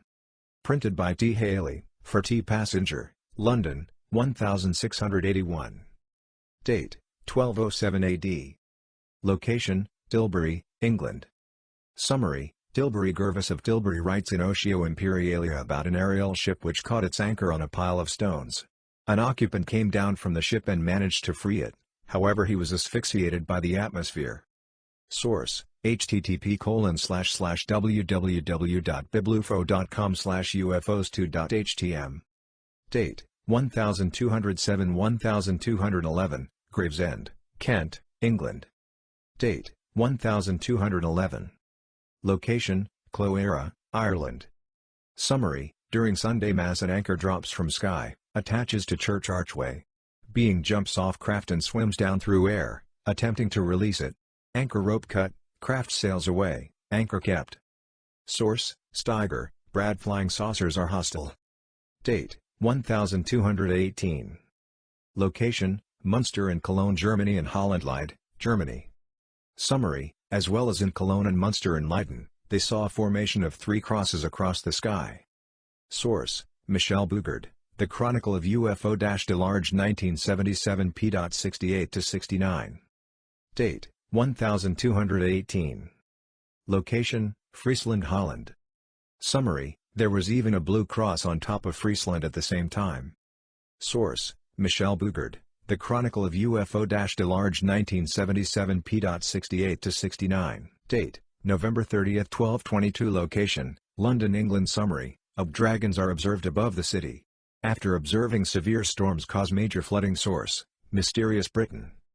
Date: September 14, 1224. Location: Alverno, Italy. Summary: Brother Leo saw a ball of light suspended above St. Francis of Assisi while he conversed with an invisible being. He heard voices which made questions and answers, and he remarked that Francis, who was prostrate, often repeated these words: "Who are you, O my God? And my dear Lord? And who am I? A worm, and thy unworthy servant." He also saw him put his hand out 3 times into his bosom, and each time stretch it out to the flame. The light disappeared, the conversation ceased. Source: Father Candide Calipe, The Life and Legends of St. Francis of Assisi, Teddington, Echo Library, 2007, 191-2. Date: 1231. Location: China. Summary: Song Shao Lizong is 4 years, 1231. Golden Isles are 8 major under review. In March, Japan eclipsed. There is gas, such as Japan, with Ling. Source: Ancient and Modern Library Volume Integration Nyanzan. Date: May 3, 1232. Location: Caravaca, Spain. Summary: Luminous phenomena attend a double-armed cross apparently brought down by an entity assumed to be an angel. The religious context surrounding the observation has enabled it to survive as a legend, told by multiple authors. Traditionally, the most authoritative of them is considered to be the 13th-century Franciscan one Gil Egidio de Zamora. He relates that the cross was brought inside the church by 2 angels. The current whereabouts of the artifact are equally uncertain. The cross that can be seen today in the sanctuary in Caravaca is a copy, the original having been stolen in 1934, probably by a cult. Source: Clara Tajosas, Caravaca, J.K. Cruz. Massalia 127, September 1999. Date: October 2, 1235 AD. Location: Japan. Time: 8 p.m. Summary: General Yoritsune was at military camp with his unit on September 24, 1235, when a most extraordinary phenomenon was sighted. Through the night and into the early morning, lights in the sky were seen swinging, circling, and looping. General Yoritsune had some astronomers working for him investigate this phenomenon. They came up with perhaps the first explanation offered for UFOs: the whole thing is completely natural, General, it is only the wind making the stars sway. The lights were seen in the southwest for many hours, swinging, circling, and moving in loops. The general ordered a full-scale scientific investigation of these strange events. The report finally submitted to him is the soothing ring of many contemporary explanations offered for UFO phenomena. In essence, it read, The whole thing is completely natural, General. It is. Only the wind making the stars sway. Source: Jacques Vallée, Passport to Magonia, p.5. Date: 1237. Location: Elpwig, Valencia, Spain. Summary: according to one record, 7 mysterious lights in the night sky were seen on 4 Saturdays in a row. They appeared to be falling from the sky and entering the earth at a particular spot. Quoting from Tirso de Molina's Historia de la Orden de la Merced, the chronicle in which the story was originally written, the sentries and custodians of the castle, at Elpwig, observed that every Saturday, at midnight, a fleet of luminous stars, 7 in number, consecutively descended upon the summit nearest the said fortress, in the same place where our monastery now lies. When the guards informed their masters, Padrone Alasco, 1189–1256, and the mayor, supposing that the phenomenon was trying to announce something important, went up to the site together and carefully excavated the spot. Whether by some amazing coincidence or divine providence, it did not take too long to find a hidden treasure, a bell, and below that a sculpted image of the Virgin Mary. Nolasco thanked the angels for the wondrous gifts and a little time afterwards constructed an altar at the spot. Source: Tirso de Molina, Historique de la Orden de la Merced, 1637. Date: July 24, 1239. Location: England, France. Summary: on July 24, 1239 at dusk, but not when the stars came out, while the air was clear, serene and shining, a great star appeared. It was like a torch, rising from the south, and flying on both sides of it. There was emitted in the height of the sky a very great light. It turned quickly towards the north in the airy region, not quickly, nor, indeed, with speed, but exactly as it wished to ascend to a place high in the air. Source: Matthew Paris, Chronica Majora, London, Longman, 1880, Volume 3, 566. Date: 1252. Location: Padua, Italy. Summary: this event is described in the Cronaca di Rolandino de Padova, where a witness reports, a certain great star, like a comet, but it was not a comet because it did not have a tail, and it was a portentous thing because it looked almost as large as the moon, and it moved faster than the moon, but as fast as falling stars, and indeed it was not the moon. It was observable for an hour and then it vanished. This object, as described, was not a comet or a meteor. Source: U. De Holmo, Meteors, Meteor Showers and Meteorites in the Middle Ages, from European Medieval Sources, Journal for the History of Astronomy 9, 1978. Date: October 14, 1253. Location: England. Summary: Nicholas of Findon reported to Burton Abbey that about the hour of vespers, the sky being clear, suddenly a large bright star appeared out of a black cloud with 2 smaller stars in the vicinity.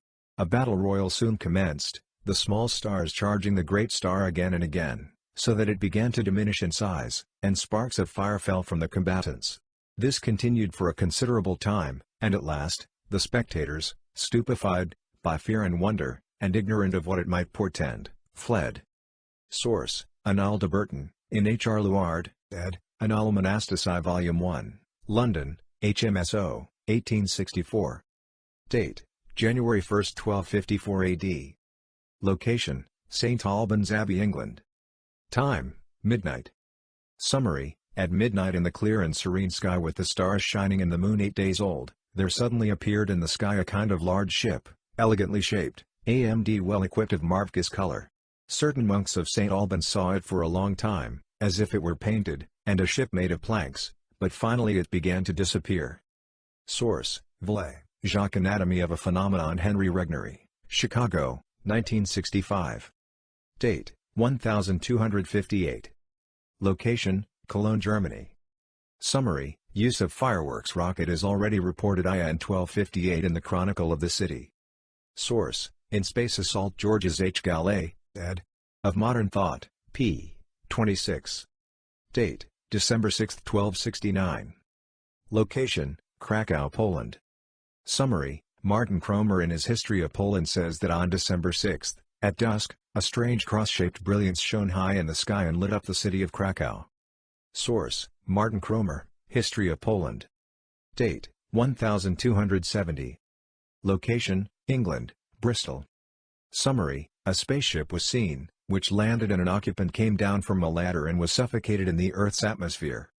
Source: Date: September 12, 1271. Location, Tatsunokuchi, Kamakura, Japan. Summary: at midnight one of Japan's greatest saints, Nichiren Shonin, 1222–1282, was being escorted to the beach to be executed. Just before the fatal moment, a brilliant sphere as large as the moon flew over, illuminating the landscape. The authorities were so frightened by the apparition that they changed their minds about putting Shonin to death. Instead, they exiled him to Sato Island, though this did not prevent his teachings from spreading. A branch of his teachings, the Sakagake, has millions of adherents throughout the world today. Source: Reverend Raiway Michael McCormick, Lotus Seeds, The Essence of Nichiren Shu Buddhist, Nichiren Buddhist Temple of San Jose, 2000. Date: 1273. Location: Naples, Italy. Summary: the biography of St. Thomas Aquinas, ca. 1225 to March 7, 1274, states that on the year before his death he returned to Naples, staying in that city for a few weeks during an illness. While he was there, two monks saw a light described as a big star coming through the window. It rested for a moment on the head of the sick man and disappeared again, just as it came. Date: June 3, 1277.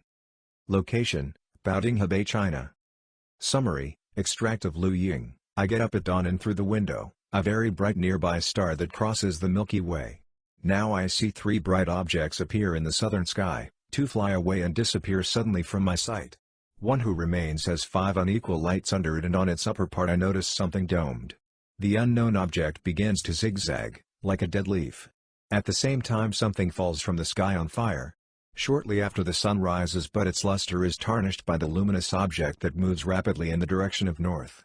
In the western sky, a green cloud is suddenly shaken by another unknown object, oval, flat, going down quickly.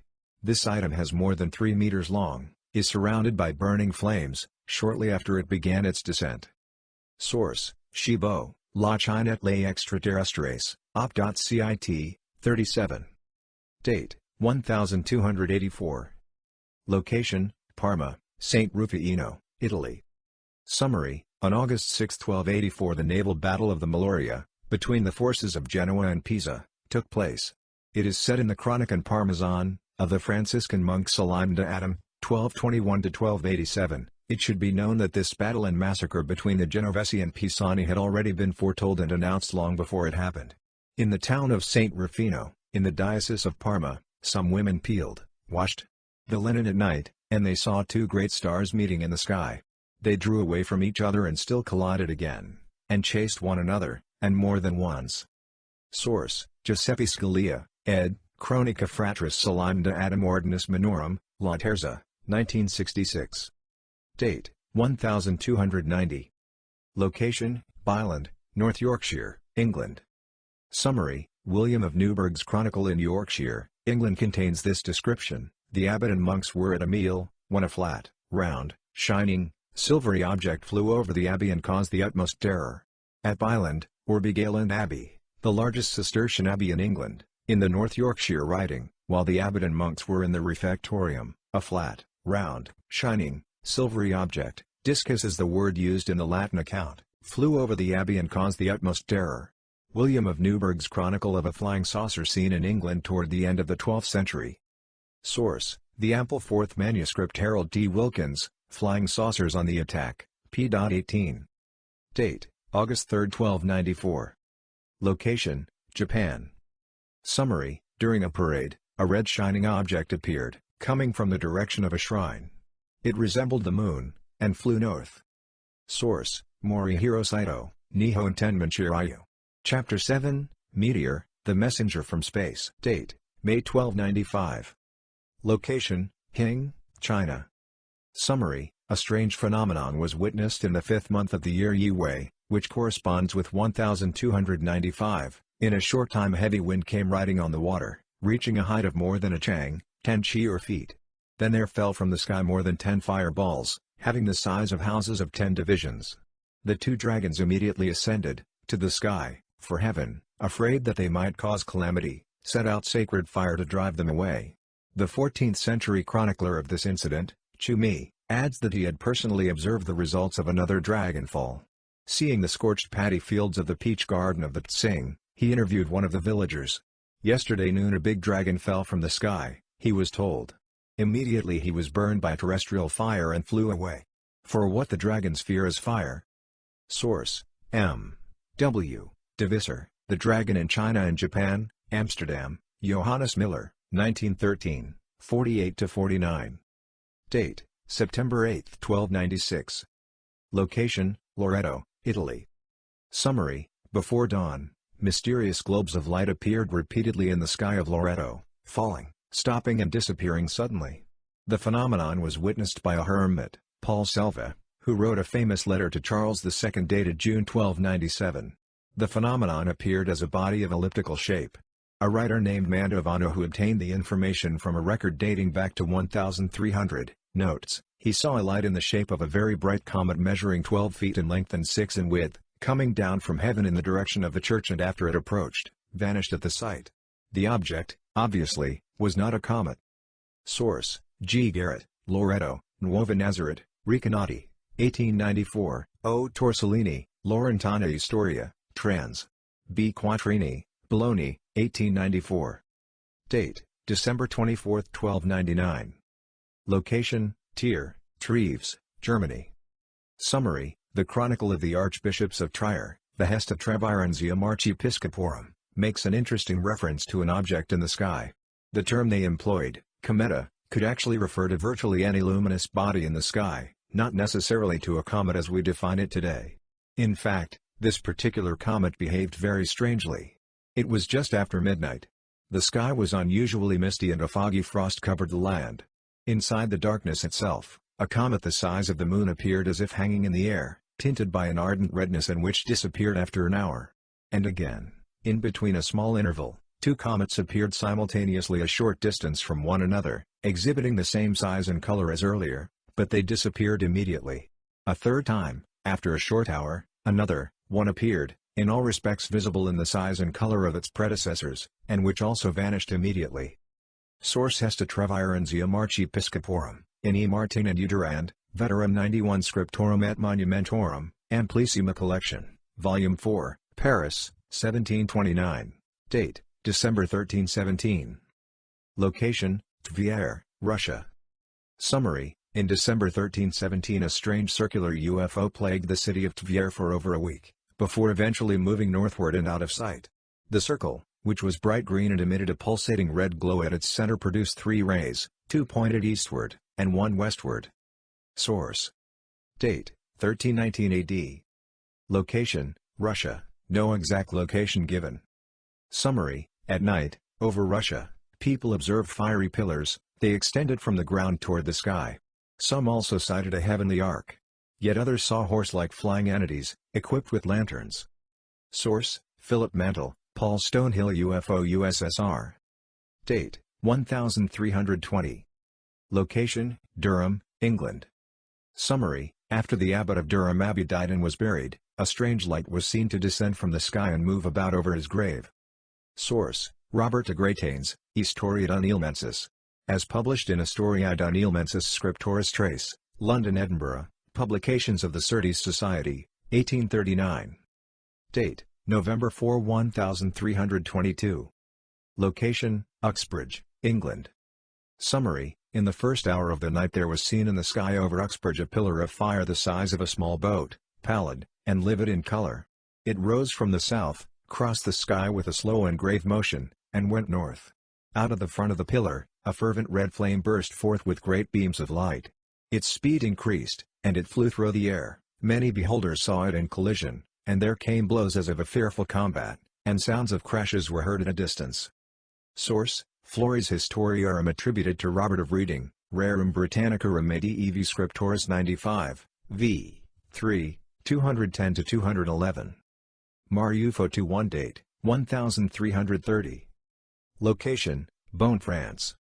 Summary: A tapestry depicting the life of the 14th of Mary the Magnificent Notre Dame in Beaune, Burgundy. This close object's UFO in the sky. Date: 1338. Location: Chantilly, France. Summary: Book of Good Manners, France by Jacques Legrand. Available at the museum in Chantilly. Condé has a very strange ball. Source: Date: January 1, 1339. Location: Silesia.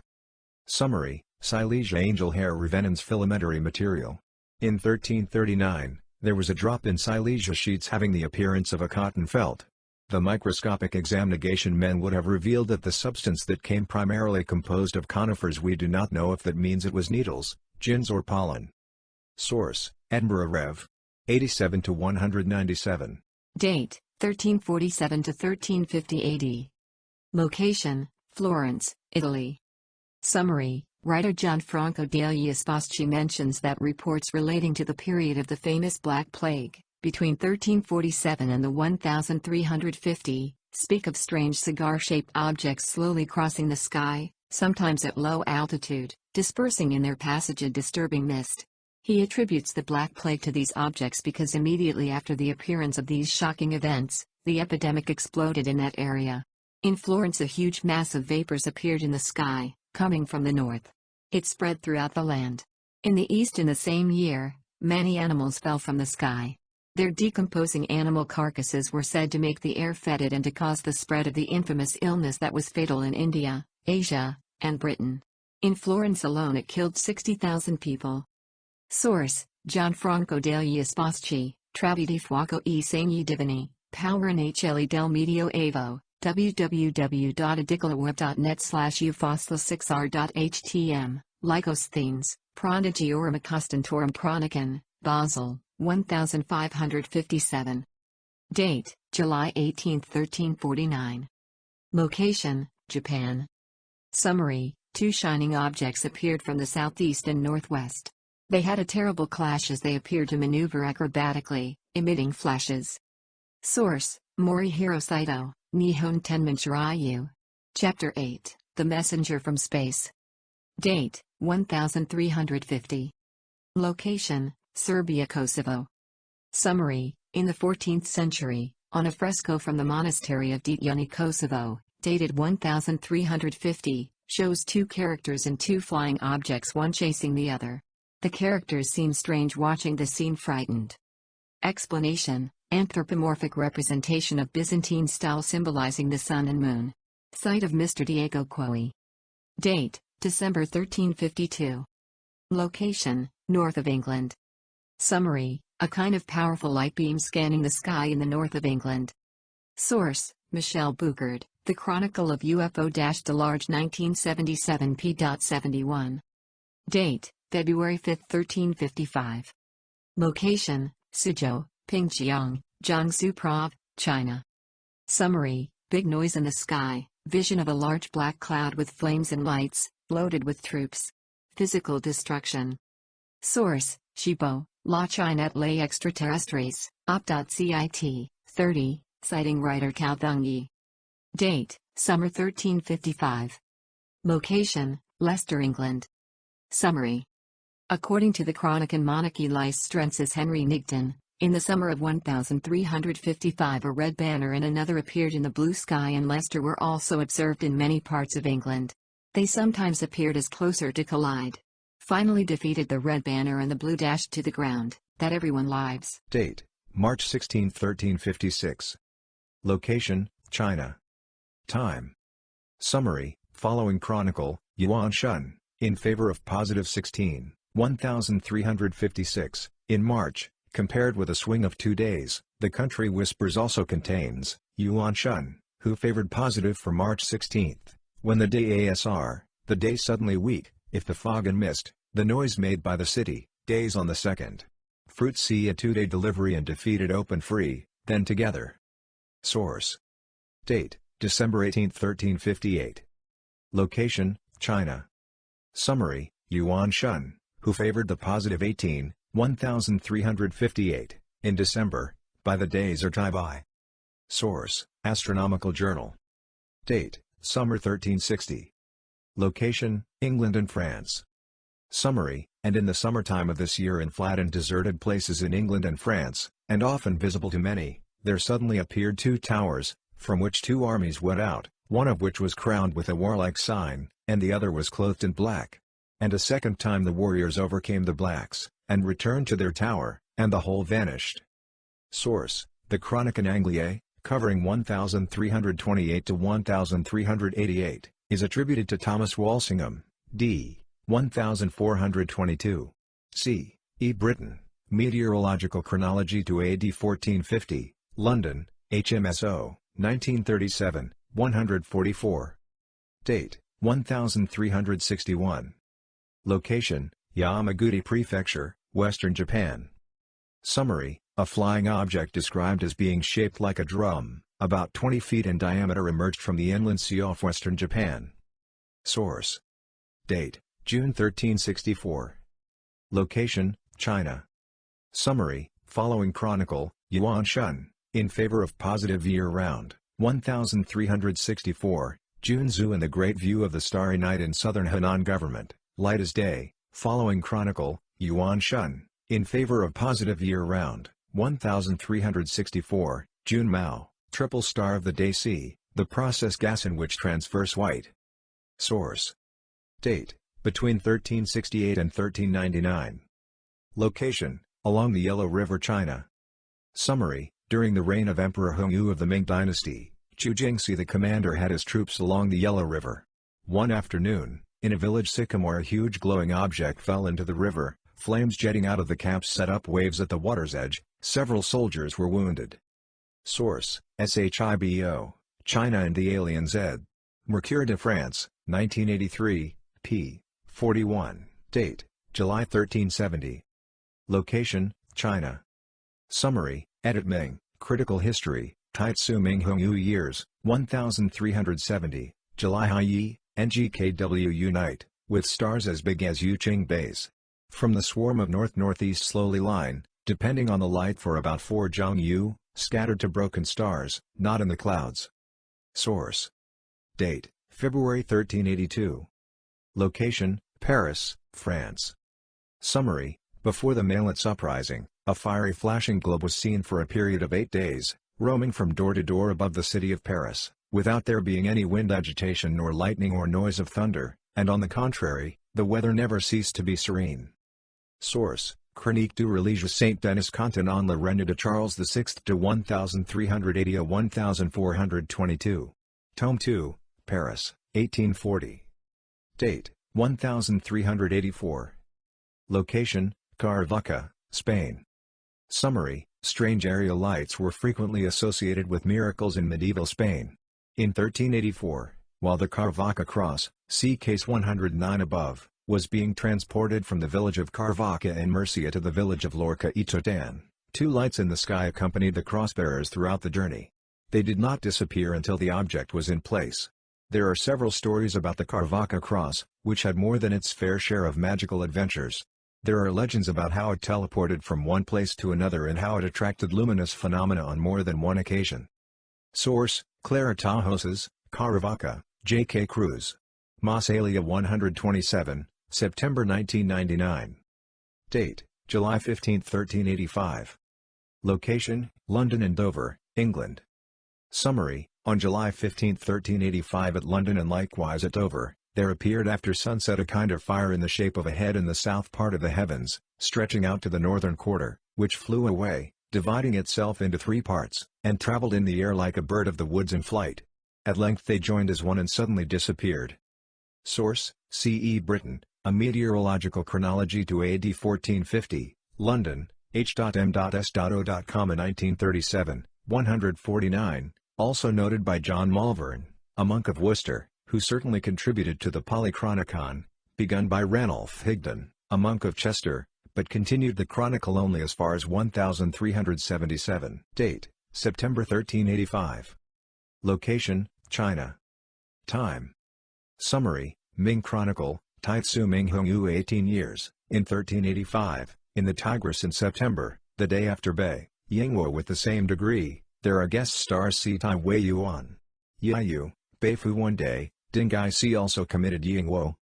Source: Date, February 1387. Location, China. Time.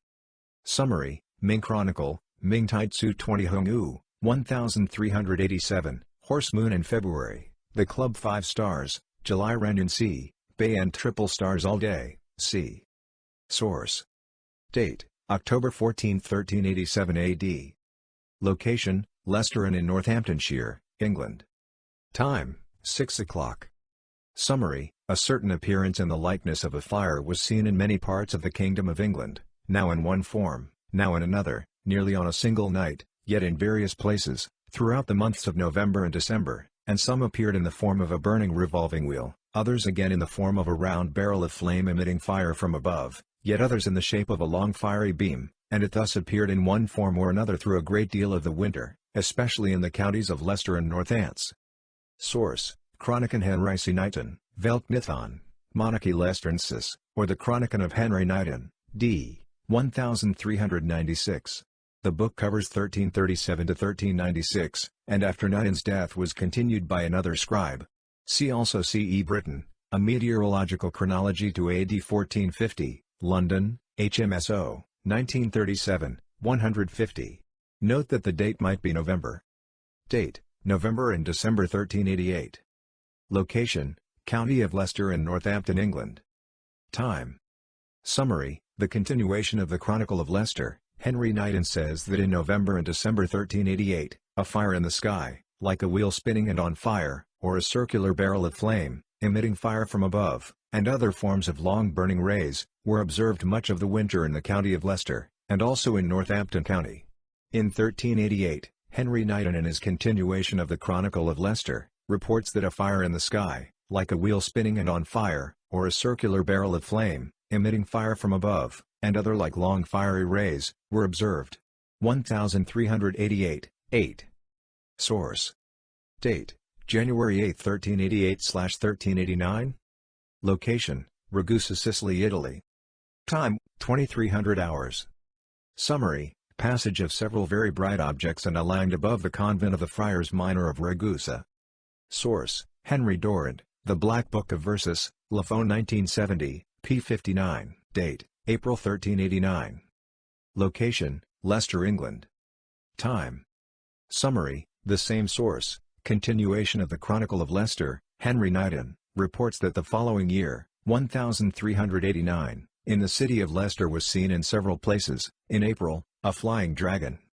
Source: UFO Files, ed.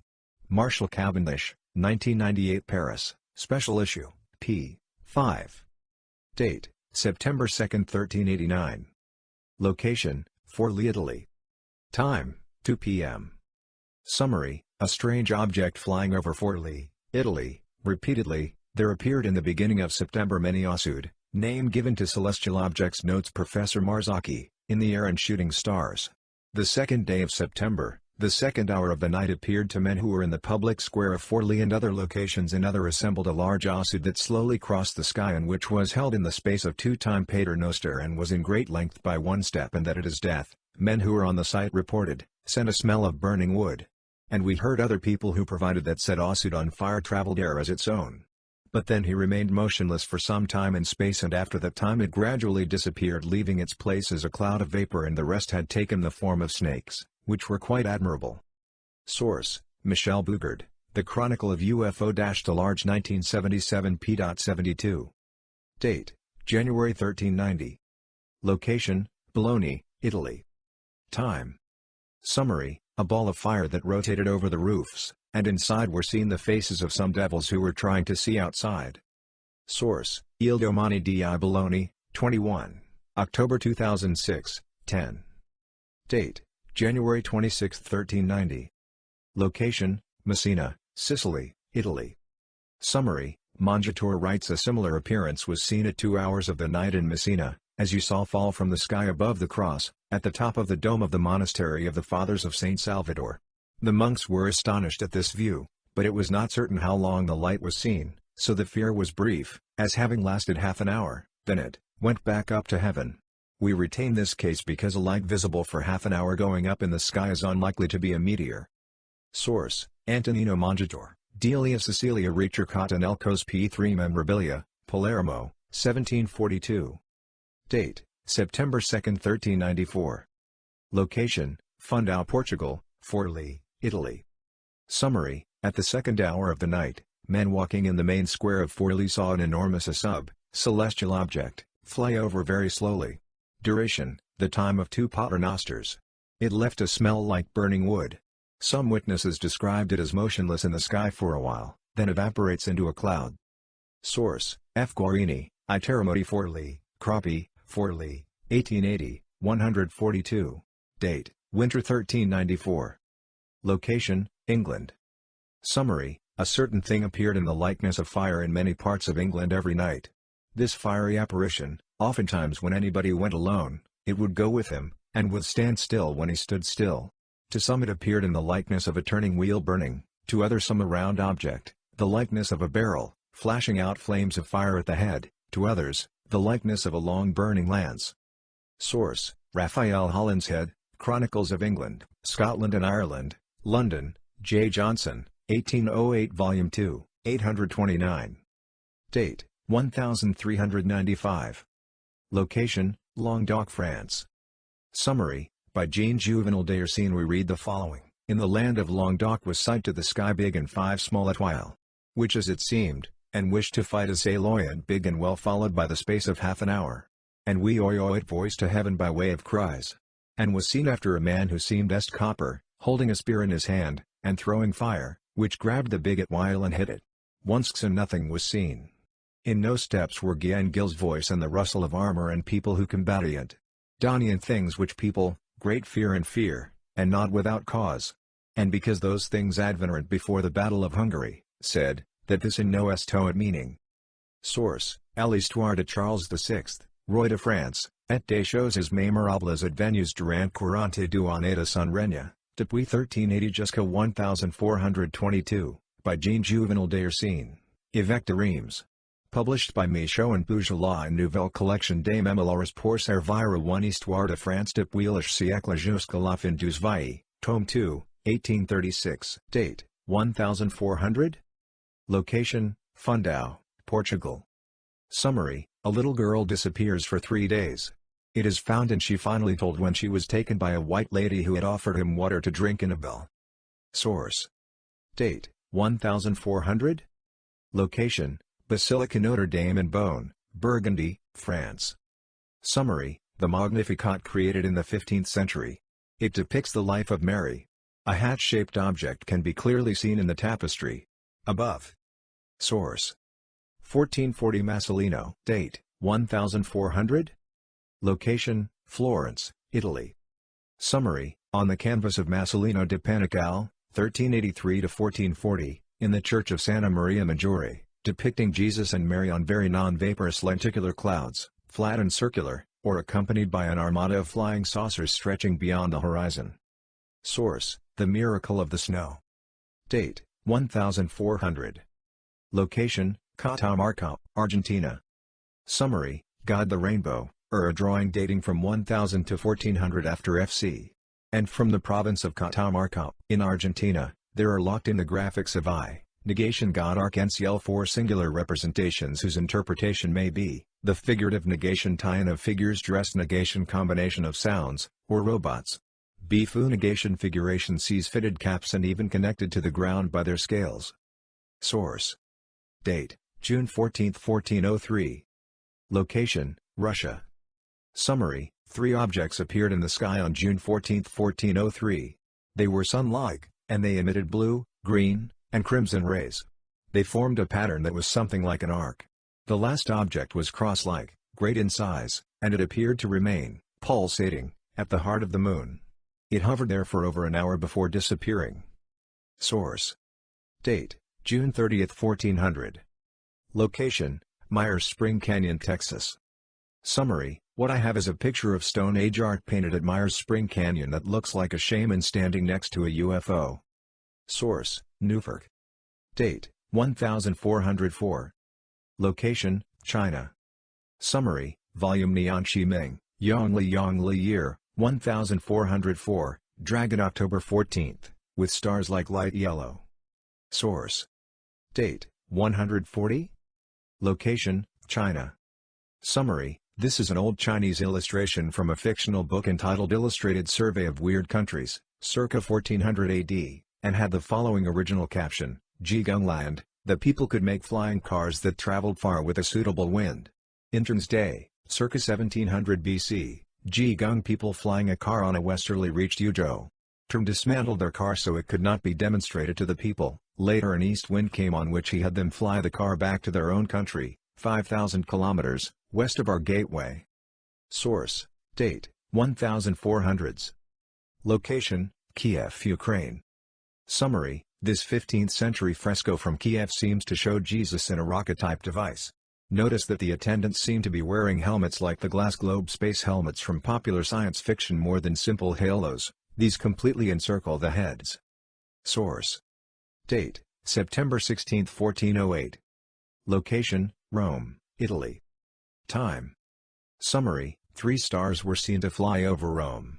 The incident was described by Antonio di Pietro, canon of the Vatican, in his Diarium Romanum, Diary of Rome from 1404 to 1417, now conserved in the Vatican archive. Di Pietro narrates that on that evening he was going to supper with friends near where the ancient Basilica of St. Peter stands today. Suddenly after sunset, we saw a beautiful star that, coming from the sky of Darione, headed towards Castel Sant'Angelo with 2 other small, splendid bright stars. And we were all very surprised by that spectacle. Source: Antonio di Pietro, Diarium Romanum, Diary of Rome from 1404 to 1417, preserved at the Archivio Capitolare Vaticano. This Latin manuscript was found in the Library of Modena by L.A. Murtori, who inserted the text in volume 24, ed. 1734, of the Rerum Metallicarum Scriptoris. See also Coelum Astronomy Magazine, number 5-6, Ma June 1977, article Gleanings from Science Fiction Medieval Texts by Umberto D'Albmo, 107. Credit: Umberto Cordier. Date: 1411. Location: Arras, France. Summary: Jacques Duclair relates in his memoirs that steel rod was seen in the sky for an hour and a quarter. Source: Date: October 25, 1415. Location: Azincourt, or Agincourt in Old French, Pas-de-Calais, France. Summary: That day took place the Battle of Agincourt in the Pas-de-Calais, which was won by British troops of Henry V with those of French, superior in numbers. That day the English archers were considered the real winners, but most of them affirmed that they had subsequently been helped by fiery beings that moved through the air at high speed and throwing rockets fire on the enemy. We cannot exclude the use of powder at the time known and widely used in conflicts. Source: Michel Bougard, The Chronicle of UFO-Large 1977 p.73. Date: July 2, 1420. Location: Castel Gaudago, Treviso, Italy. Summary: In the evening a Hungarian merchant, Peter Tagliamento, was leading his herd of cattle to Bassano del Grappa. As he came to an area of thick brush, close to Castel di Gaudago, he realized he had lost the way. All around him were only shadows, the woods, and deep silence. In despair, Peter started praying and suddenly he saw a great light. Still trying to realize where he was and what was happening, Peter saw a young woman of great beauty, who told him how to get to the road towards Bassano, but requested that a chapel be built at that place. She planted a cross in the earth as proof of her visit. Peter found his herd and reached the leaders of the community of Gaudago to fulfill the mandate he had received. At first no one believed him, but they found the cross planted in the woods. This convinced them and they decided to erect a chapel, where people came in solemn processions. Source: Marino Gamba, Apparizioni Marianne nel corso di 2 millenni, Udine, Itis. Tu Segno, 1999. Date: 1420. Location: San Francesco in Arezzo, Italy. Summary: In this fresco exposed to the Church of San Francesco in Arezzo in Italy can be seen lenticular clouds. The lenticular clouds are rare and involve the some of UFOs by form on the concept of camouflage or hidden form during penetration of a craft in the atmosphere. Date: 1425. Location. Summary: Baptism of Christ by Francis Angelico circa 1425. Date: March 3, 1428. Location: Forlì, Italy. Summary: The sky of Forlì was again driven by strange things. Here's what the city archives tell us about it. The 3rd day of March, at 1:30 at night for many people and trustworthy in all things, was seen in the city of Forlì, above the Friars Minor, a very high flame-shaped tower was a column that seemed to fire rising into the air. People Forlì saw them, many of them monks and also those of the plains. That same day, March 3rd, you live in Forlì a lamp of fire in the air, which lasted from 3 o'clock until the hour of the night. Source: Filippo Guarini, I Terremoto Forlì, Croppi, Forlì, 1880, 12 to 13 and 143. Date, 1430, Strangeness in Jaén, Andalusia, Spain. Date, 1431. Location, Angkor Wat, Cambodia. Summary: the entire population of the village of Angkor Wat mysteriously vanished. Large airships were seen in the area. Source: Date, January 5, 1433. Location, Nice, France, Ciudad Rodrigo, Salamanca, Spain. Summary: a luminous globe remained visible for many hours. Source: G-Terade, Soucoupe volant et civilisations d'outre-espace, Paris, J.L. 1969. Also Cielo y Terra, April 1972, 9, Ballester Olmos, Vicente Juan Ballester Olmos Investigation Files. Date, June 1444. Location, Bibbiena, Arezzo, Italy. Summary: over 3 months multiple witnesses saw globes of light, golden in color, both inside and outside a church. The story by Don Massimo, a Benedictine monk, mentions that turning to the church he and his companions saw a globe as thick as a printing press. Mr. Lorenzo Piovano of Bibbiena stated that he saw more lights day and night, moving around the church and leaving a smell of remarkable sweetness. Don Massimo is careful to add that the mayor and others who ran into the church saw nothing, but they did notice the smell. Source: Don Massimo's manuscript of miraculous facts that occurred near Bibbiena, etc. inserted in the Moreno Fruiani collection No. 29, 56, in the Riccardiana Library in Florence. Date, May 29, 1453. Location, Constantinople, Turkey. Summary: every night, during the siege by the Turks, a fire descended from the sky, stood over the city, and enveloped her with light all night long. At first the Christians read this light as a sign of God's wrath and the coming destruction of the city, but initial success against the Turks led to the reinterpretation that God had sided with the Christians and that they would prevail. Thus the Sultan and his entire retinue became visibly depressed, and were considering lifting the siege. On the night before their scheduled departure the heavenly sign descended in its customary manner but did not envelop our city as it had before. And now it seemed to be far away, then scattered quickly, and vanished at once. The Sultan and his court were immediately filled with joy. Source: Makarios Melisinos, Chronicle of the Siege of Constantinople, and George Francis, Fall of the Byzantine Empire, Amherst, Massachusetts, University of Massachusetts Press, 1980, 97-136. Date, 1455. Location. Summary: Baptism of Christ by Rogier van der Weyden. Source: Date, late December 1456. Location, Piacenza, Italy. Summary: in the Annala Piacentini of Antonio da Ripalta, we read of the apparition of 4 wonderful stars that proceeded directly from the east to the west and were positioned almost in the sign of a cross.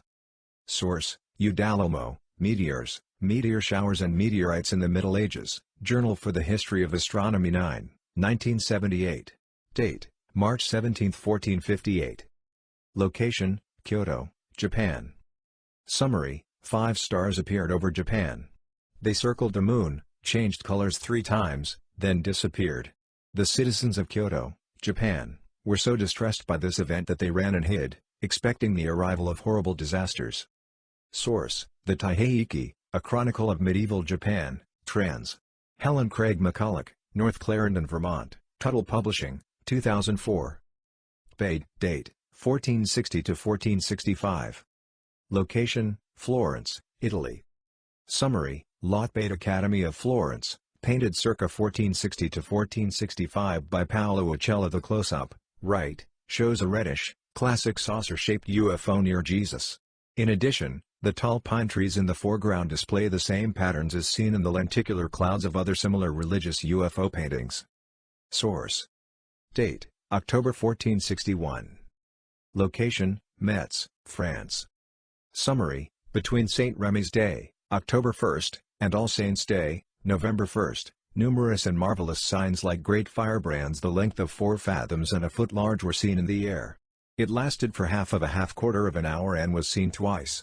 Some people also said they had seen by night the like of a battle, and heard a great uproar and noise. 2 significant meteor showers happen in October, the Draconids, between the 8th and 10th day of the month, and the Orionids, around the 21st.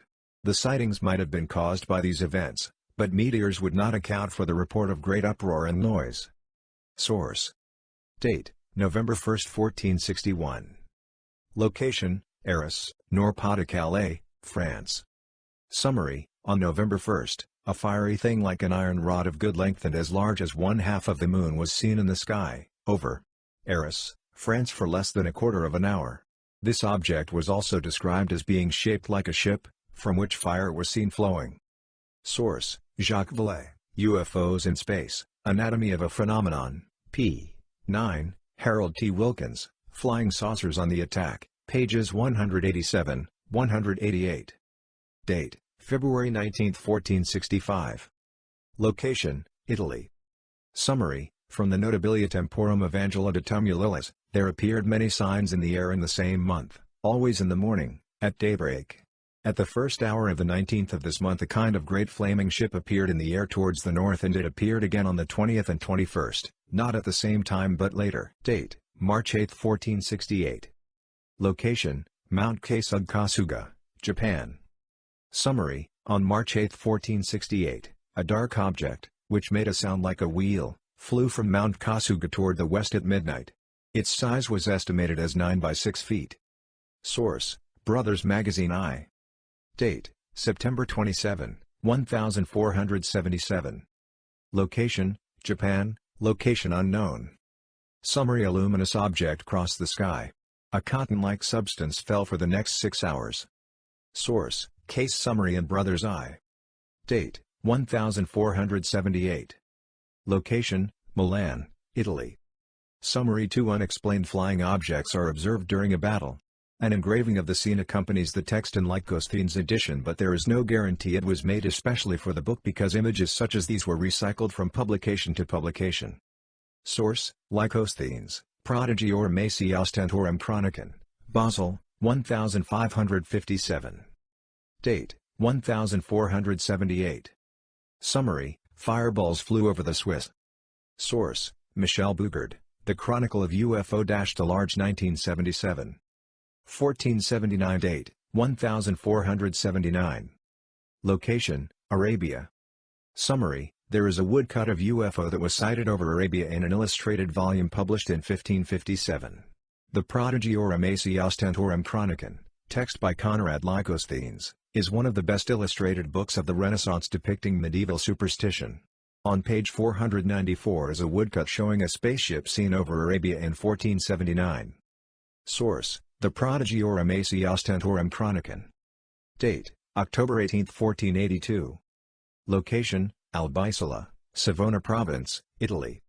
Summary, the facts date back to when the inhabitants of 2 neighboring villages, Albisola and Stella, decided to fight over territorial issues. A bloody attack took place. The sky was totally clear of clouds, when, an hour after midday, a small white cloud came from the east, so bright it seemed to collect all the rays of the sun. Dazzled by the light, the fighters heard a sweet clear voice repeating 3 times the word peace, and then everything disappeared. All were astonished, their eyes looking up at the sky, and they abandoned their weapons. Source, Giovanni Bernardo Paggi in the manuscript of his memoirs. Date, August 1487. Location, Forlì, Italy. Summary, in that same year, on a morning, 2 hours before day, a big star seemingly appeared, coming from the mountain and going toward Ravenna. It looked quite like a butterfly flying in the air. I saw it and so did a lot of peasants who had put either wood or wheat onto their carts, and also those coming to Forlì. I was in the country and had risen to come to Forlì in the cool hours. It lasted a very short time. Some people say they had seen it when on the mountain, half an hour before. Others saw it as a huge cartwheel floating in the sky. Source, Leone Cabelli, an Italian historian, in Cronache Forlivisi dalla Fondazione del Città all'anno 1498, Bologna, 1874. Date, 1490 AD. Location, Ireland. Summary, silvery disc-shaped object over church at morning mass. UFO flew over a church several times. Bell dislodged, cows burned. Assumption 1490. Date, 1490 AD. Location. Summary, the Assumption of the Virgin painted circa 1490 by an unknown artist. Saucer-shaped clouds intrigue modern ufologists. Could so many have appeared in the sky at one time? Or, are the hat-shaped UFOs depicted so numerous here to punctuate certain events as being particularly holy? Source. Date, 1491. Location, Vladimir, Russia. Summary: the apparition in the air of the Saint Grand Prince Alexander Nevsky. In the year 6999, of the old Russian calendar, in the great city of Vladimir there was an uninspiring apparition and frightful and terrible sign of the wrath of the Lord. Thus the Lord punishes us and leads us from sin toward repentance. On a certain day after morning mass many saw the following appearance above the stone church of Our Lady and the residence of the abbot, just above the place where the remnants of the Saint Prince Alexander repose, on the very dome of that church, they saw a strange sign. It was as if a light cloud or thin smoke spread around, white as a pure frost and bright as the sun. Then the people saw the likeness of the Holy Prince on a white horse rising up toward the sky. The people who saw it were very frightened and began to toll the bells all over the city. Date: 1491, Fazio Cardano sighting in Milan. Date: October 11, 1492 AD. Location: Atlantic Ocean near Guanahani, Bahamas. Summary: 2 hours before midnight Christopher Columbus and a crew member saw a light alternately going higher and lower. The actual passage reads as follows: the land was first seen by a sailor called Rodrigo de Triana, although the admiral at 10 o'clock that evening standing on the quarterdeck saw a light, but so small a body that he could not affirm it to be a land. Calling to Pero Gutierrez, groom of the king's wardrobe, he told him he saw a light, and bid him look that way, which he did and saw it. He did the same to Rodrigo Sanchez of Segovia, whom the king and queen had sent with the squadron as comptroller, but he was unable to see it from his situation. The admiral again perceived it once or twice, appearing like the light of a wax candle moving up and down, which some thought an indication of land.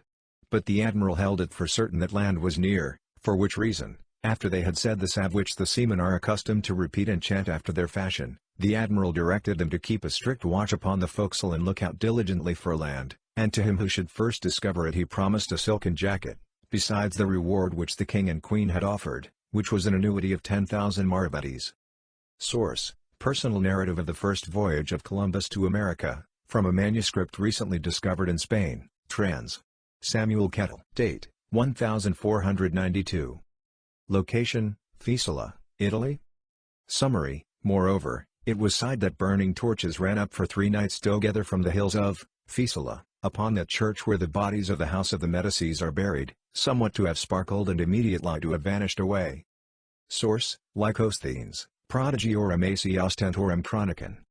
Date: 1494. Location: Apulia, Italy. Summary: upon the coming of the little King Charles the Fifth in Naples, in Apulia during the night 3 suns appeared in the middle of the sky which was all around covered with clouds, accompanied by many lightnings and horrible thunders. Source: Francesco Guicciardini, Storia d'Italia, Turin, Giulio Einaudi, 1971. Date: September 20, 1498. Location: Japan. Summary: a bright object resembling an umbrella crossed the sky with a rumbling sound. Source: Brothers 1,1, De Nihonjishin Serio Nihonjisen Sairio, Takawakata, UFOs over Japan. Date: 1499. Location: South Atlantic, off Africa. Summary: a phenomenon difficult to explain as a meteor occurred when Pedro Álvares Cabral left Portugal on an expedition of 13 vessels and a crew of 1,200 men. The expedition was plagued with incidents. However, had it not been for one such near disaster they would never have headed west and gone down in history as the first men to reach Brazil in the year 1500. As they were sailing around Africa they saw a luminous object in the southern sky. It only remained in sight for 8 minutes, moving slowly towards the Cape of Good Hope. Shortly after, a hurricane arose. 6 ships sank or ran aground. The remaining 7 went on to the Americas. These vessels made it back to Lisbon bringing with them a fortune in spices and news about the discovery of Brazil and Madagascar. Source: W.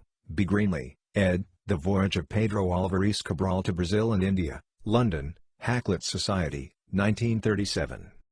Date: 1406 to 1469. Location: Sur l'Étoile de Filippo Lippi.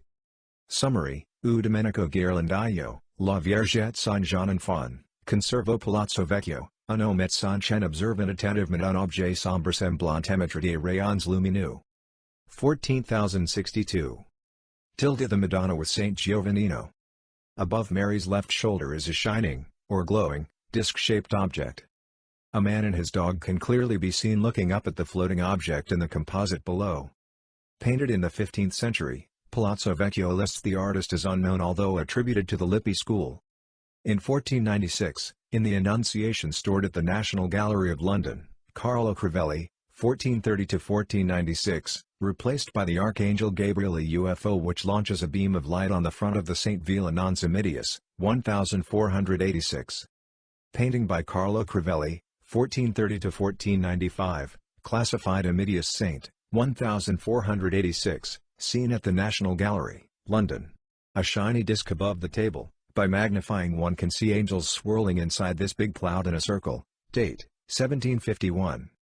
Location, Agrum, Croatia. Summary: an iron meteorite crashes. The vapory cloud left by an aerial explosion was visible for an hour before it entirely dissipated. After the detonation took place, two masses of iron fell in the shape of chains welded together. Source: date, 1752. Location, Kazan, Russia. Summary: a man named Yashka reportedly met a stranger dressed in white who took him to a flying cauldron. He believed he visited another world, and then returned to the Earth. Source: Vadim Chernobrov, Synodic Archives, Kazan University, 1909, number 635–135, v25. Date: April 15, 1752. Location: Stavanger, Norway. Summary: an octagonal luminosity in the sky emitted fireballs from its angles. Source: Alexis Perry, Sorels Tremblement de terre de la Péninsule Scandinave, Paris, 1842, 17. Perry draws from La Gazette, June 10, 1752. Date: June 1, 1752. Location: Ågermanland, Sweden. Time: between 4 and 5 a.m. Summary: luminous spheres were seen coming out of a bright cylinder. Source: Robert Mallet and John William Mallet, The Earthquake Catalogue of the British Association for the Advancement of Science, London, Taylor and Francis, 1858. Date: 1753, Alberto Gordoni disappearance in Catania, Sicily, Italy. Date: December 8, 1753, 11:40. Location: Fleet, England. Summary: a flying disc was observed. One silver disc was observed. Source: Inforspace. Date: August 15, 1754. Location: Amsterdam and Chiswick, England. Summary: after sunset a strange sphere, with an apparent diameter equal to that of the full moon, was observed shooting blinding bright beams, and descending close to ground level. Source: The Gentleman's Magazine 25, 1755, 461–462. Date: August 15, 1755, 2100 hours. Location: Chiswick, England. Summary: one ball was observed. Source: Inforspace. Date: January 2, 1756. Location: Torino, Italy. Summary: skyquake, blue object shoots flames. Seen for 20 minutes in passing. Source: Inforspace.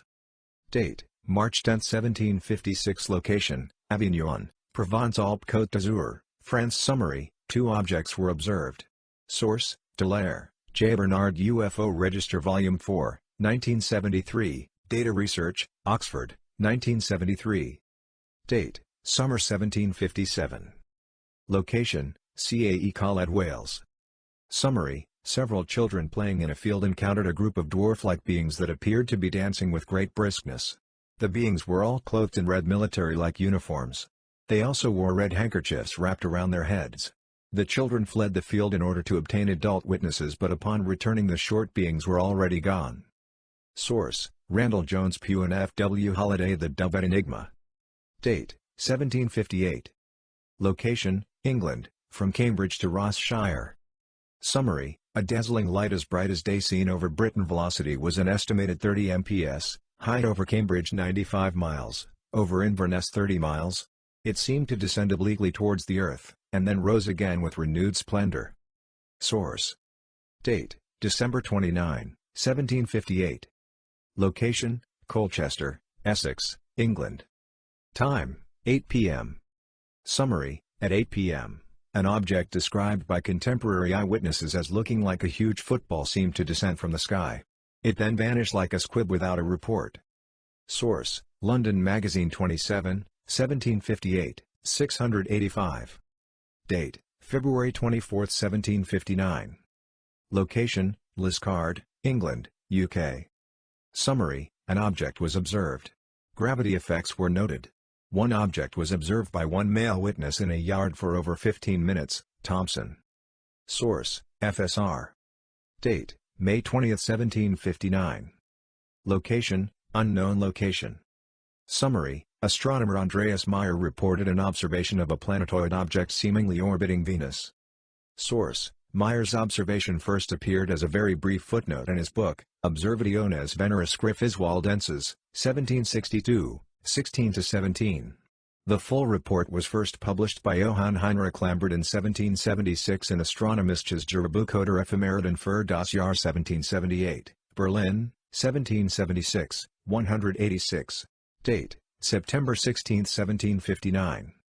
Location: Lånmora, Sweden.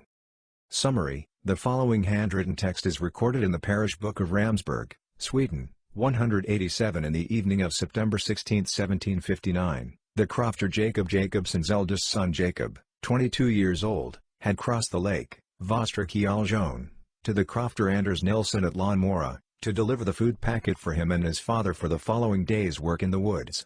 Coming back across the lake, as he pulled the boat upon the shore, something strange happened to him. A large and broad road appeared before him. He followed it and soon reached a large red mansion, in his own words, with grander buildings than Ganlabo. Soon he found himself seated on a bench by the door in a big chamber. He saw a chubby little man with a red cap on his head, sitting at the end of a table, and crowds of little people running back and forth. They were in every way like ordinary men, but of short stature. A bit taller than the rest was a fine-looking maiden, who offered him food and drink. He said, "No, thank you." The little people asked him whether he wanted to stay with them, and he answered, "God, help me back home to my father and mother." Then the man with the red cap said, "Throw him out, he has such an ugly mouth." In the next instant he was back by the lake shore, and from there he returned home. His parents greeted him with pleasure. They had been very worried. Together with the neighbors they had searched the woods and the lake for him. 4 days and nights had passed without a trace of him.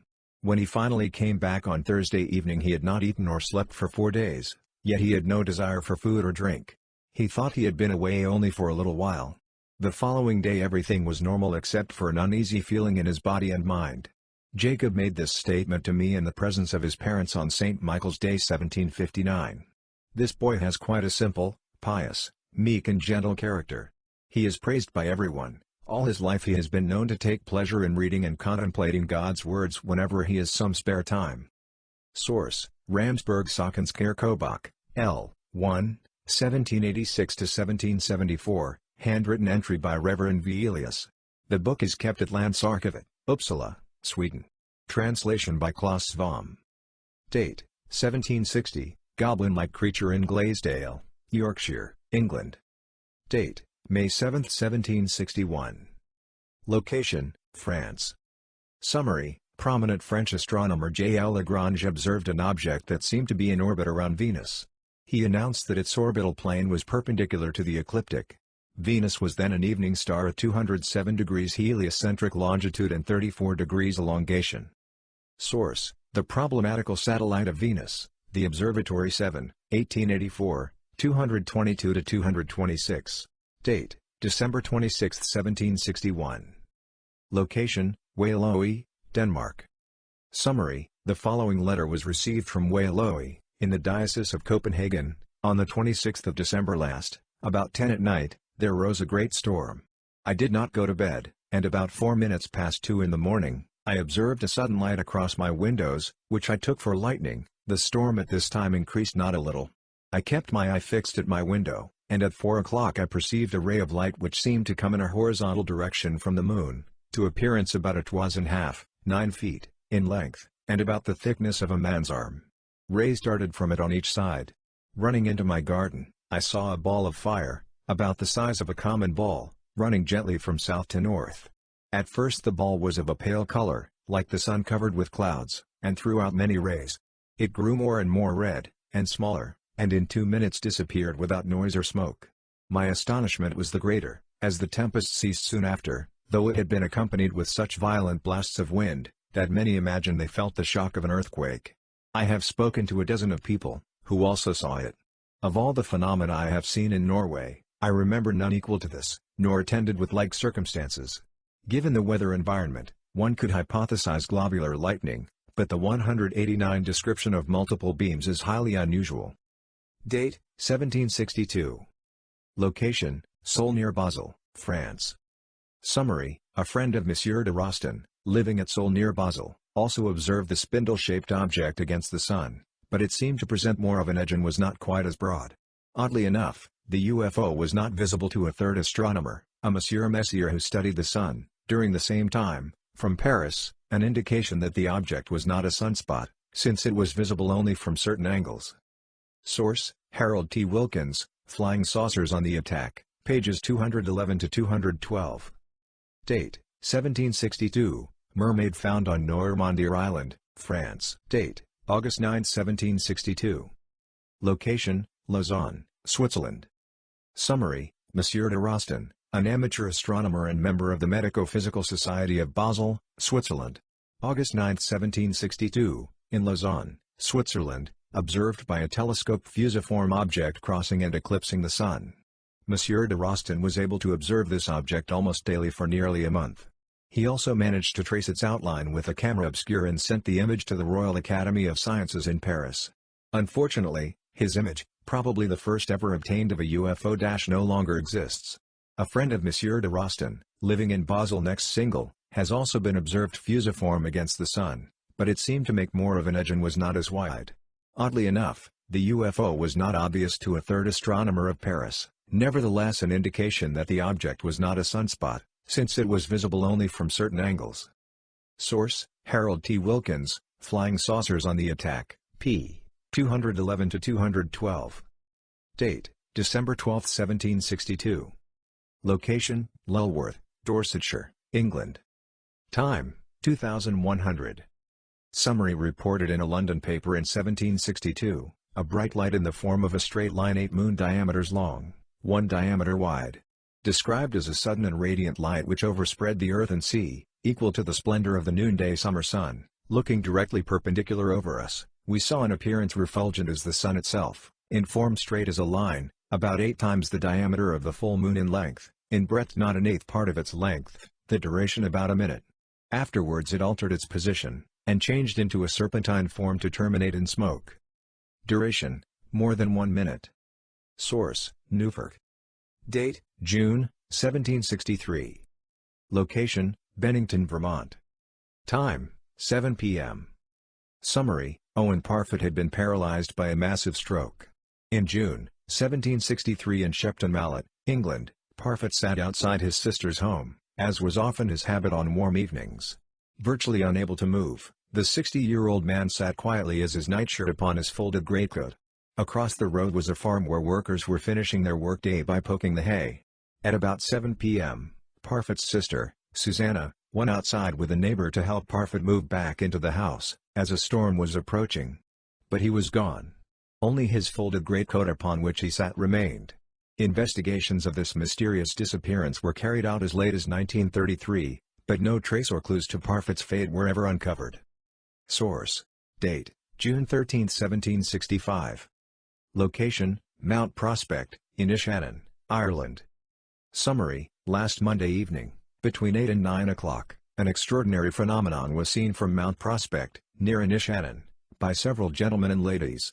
A most superb throne appeared in the northern sphere, enclosed by a broad circle of a gold color, with a lion in the front protecting the throne, which appearance lasted about half an hour, and went off by slow degrees. The evening was very serene, and the sky all around appeared quite black. We are assured of the truth of this relation by people of veracity.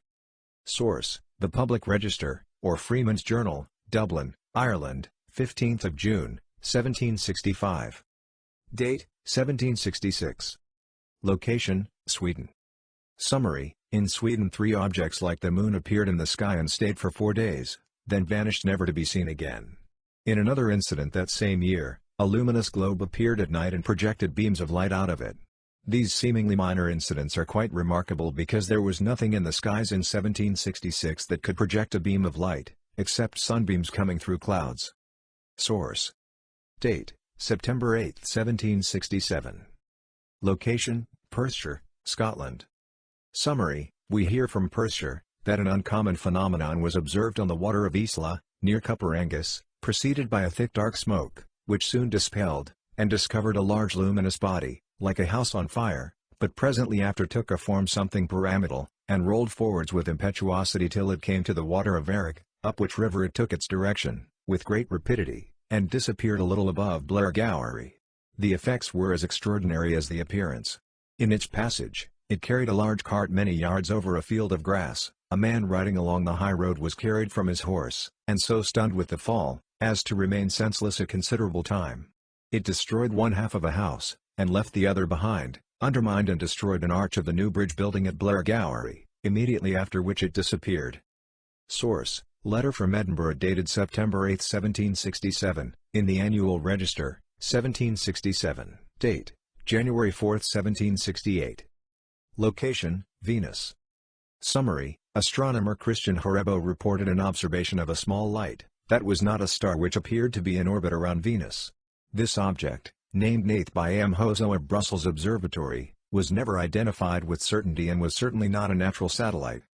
Source: H. C. F. C. Stillrup, on some hitherto unknown observations of a supposed satellite of Venus, Copernicus 2, Dublin, 1882, 164-168.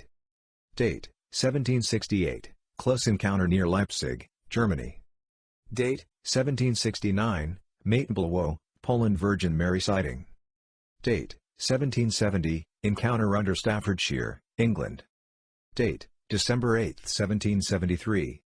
Location: Dorset, England. Summary: something in the sky which appeared in the north, but vanished from my sight, as it was intercepted by trees, from my vision. I was standing in a valley. The weather was warm, the sun shone brightly. On a sudden it reappeared, darting in and out of my sight with an amazing coruscation. The color of this phenomenon was like burnished, or new washed silver. It shot with speed like a star falling in the night. But it has a body much larger and a train longer than any shooting star I have seen. Next day, Mr. Edgecombe informed me that he and another gentleman had seen this strange phenomenon at the same time as I had. It was about 15 miles from where I saw it, and steering a course from E to N. The witness of this event was a Mr. Cracker of Fleet, a small township in Dorset, England. Mr. Cracker said that he saw this flying saucer in broad daylight on December 8, 1773. Source: Fate, April 1951, p. 24. Date: May 5, 1775. Location: Waltham Abbey, Hertfordshire, England. Time: 8:30 p.m. Summary: at 8:30 p.m. a remarkable phenomenon was observed by a gentleman at Waltham Abbey. A meteor, resembling a nebulous star, appeared just above the moon, passed eastward, with a slow motion, parallel to the ecliptic, through an arch of about 5 or 6 degrees, and then disappeared. It subtended an angle of 6 or 7 minutes, and was of the same brightness and color with the moon. Source: The Annual Register, London, 1776, 116. Date: June 7, 1777. Location: Boulogne, Pays de la Loire, France. Summary: Precession of objects. Physiological effects were noted. Many objects were observed.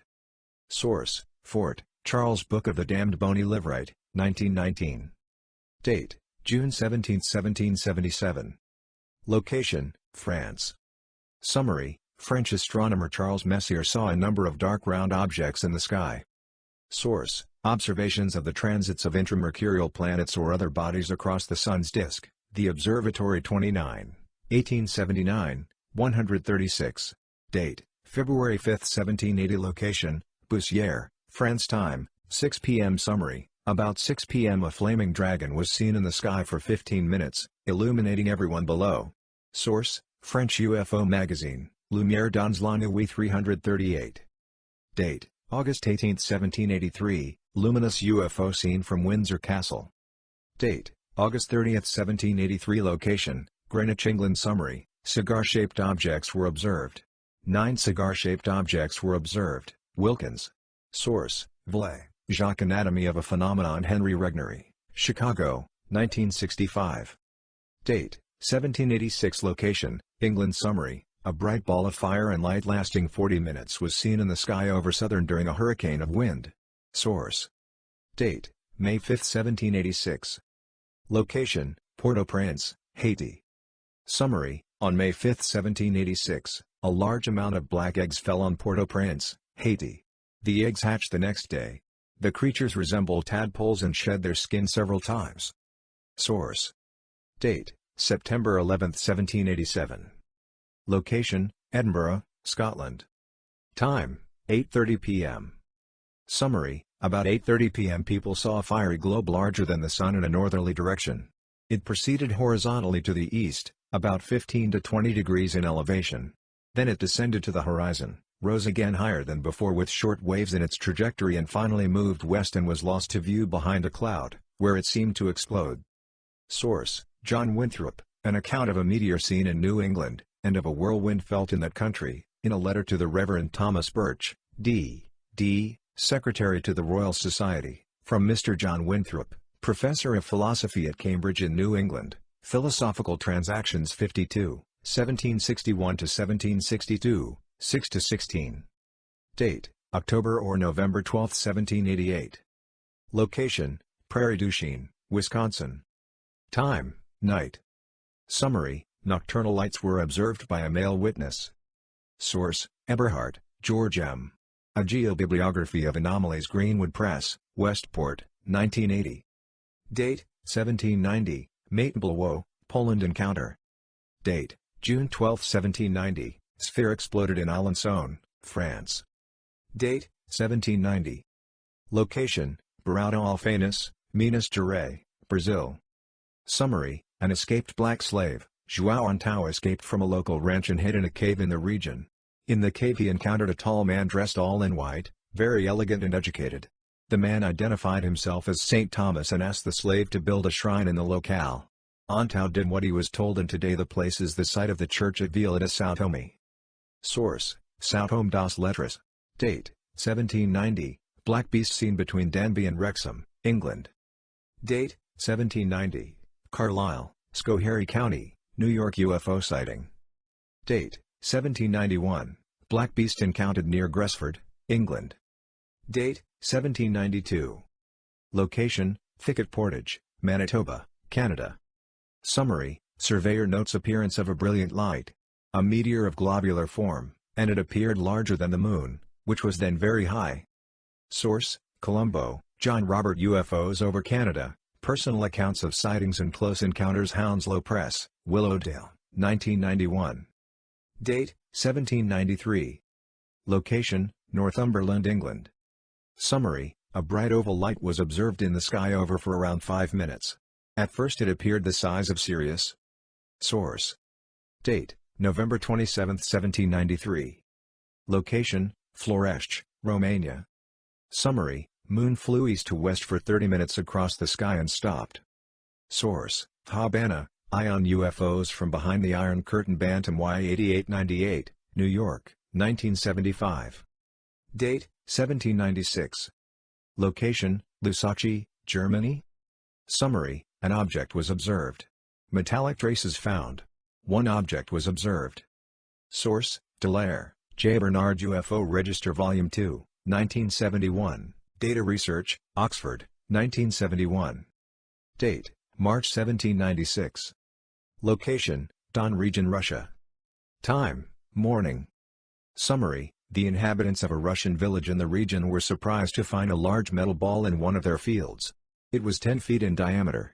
People from everywhere flocked to see it, and they wondered where it had come from. It could have fallen from the sky, they thought, but there was no crater. Except for a regular pattern of circles etched into it, the surface of the ball was as smooth as marble. The village folk tried to move the object, but their effort was useless. It would not budge an inch. Then the local drunkard, a man named Pushkin, arrived. He was known as a gambler, even a heretic, and everyone looked down on his ways. But despite his faults, he was known to be very courageous. He was led to the spot. Pushkin cursed at the object and struck it with his sable several times. Suddenly the crowd around him began to howl with terror. One of the circles on the ball had opened up, revealing a single inhuman eye.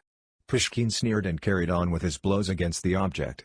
He struck it so hard, in fact, that the blade snapped off. The peasants fled in fear. Behind them they saw the drunkard and his steed were both becoming transparent and then finally disappear into the air. They could still faintly hear his voice, however, as his angry cursing faded away. 2 days passed and nothing was seen or heard of Pushkin. Then to everyone's surprise both he and his trusty horse staggered back into the village as if drunk. He seemed calm enough, but he soon flew into a great rage and began to howl that he was going to put an end to the unholy globe and set fire to it and the woods and everything around it. Everybody trailed along after him to enjoy the spectacle. But much to Pushkin's mortification, the ball was no longer there. Source: Chris Albeck, Return to Magonia. Date: 1796. Location: Dresden and Berlin, Germany. Summary: a bright light irregular in form and the size of the moon was seen in the sky above. A large detonation was heard and a dark bituminous substance fell to earth. Source: Date: October 12, 1796. Location: New Minas, Bay of Fundy, Nova Scotia. Summary: a contemporary report states that a fleet of ships had been seen in the air in some part of the Bay of Fundy.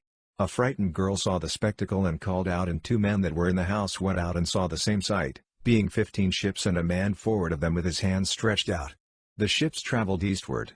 They were so near that the people saw their sides and ports. Source: Don Ledger, Maritime UFO Files, quoting Judge Simeon Perkins. Date: March 2, 1797. Location: Paris, France.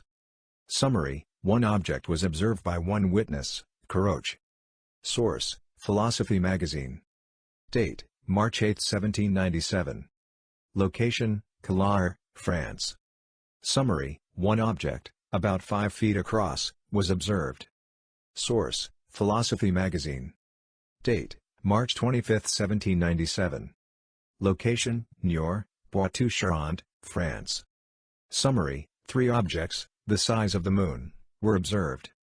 Source: Philosophy Magazine. Date: January 18, 1797. Location: Tarbes, Midi-Pyrenees, France. Summary: one daytime object was observed by one experienced male witness, Dangos. Source: Philosophy Magazine. Date: September 10, 1798. Location: Alnwick, Northumberland, England. Summary: a particularly graphic case of a shape-changing UFO was reported by a Northumberland schoolteacher, Alexander Campbell, and a friend. According to the Annual Register for 1798, when the object first appeared high up in the southwestern sector of the sky, it seemed to be no bigger than a star, but as it came closer it expanded into the form and size of an apothecary's pestle. It was then obscured by a cloud, which was still illuminated behind. When the cloud was dispelled, it reappeared with a direction south and north, with a small long streamer, cutting the pestle a little below the center, and issuing away to the eastward. It was again obscured, and, on its reappearance, the streamer and the pestle had formed the appearance of a hammer or a cross. Presently after, the streamer, which made the shaft to the hammer, or stalk to the cross, assumed 2 horns to the extreme point, towards the east, resembling a fork. It was then a third time obscured, but when the cloud passed over, it was changed into the shape of 2 half-moons, back to back, having a short thick luminous stream between the 2 backs. It then vanished totally from their sight. It is observable that every new appearance became brighter and brighter, till it became an exceedingly brilliant object, all the other stars, in comparison, appearing to be only dim specks. The sighting lasted some 5 minutes in all. Source: Enforce Pace 28, quoting from the Annual Register 83, London, 1798. Date: 1798. Location: near Quang Tri, Vietnam. Time: night. Summary: during a period of persecution of Vietnamese Catholics, these had taken refuge in the deep forest of Lavong. Unexpectedly, one night they were visited by an apparition of a beautiful lady in a long cape, holding a child in her arms, with 2 angels at her sides. The people recognized the lady as our Blessed Mother. She comforted them and told them to boil the leaves from the surrounding trees to use as medicine.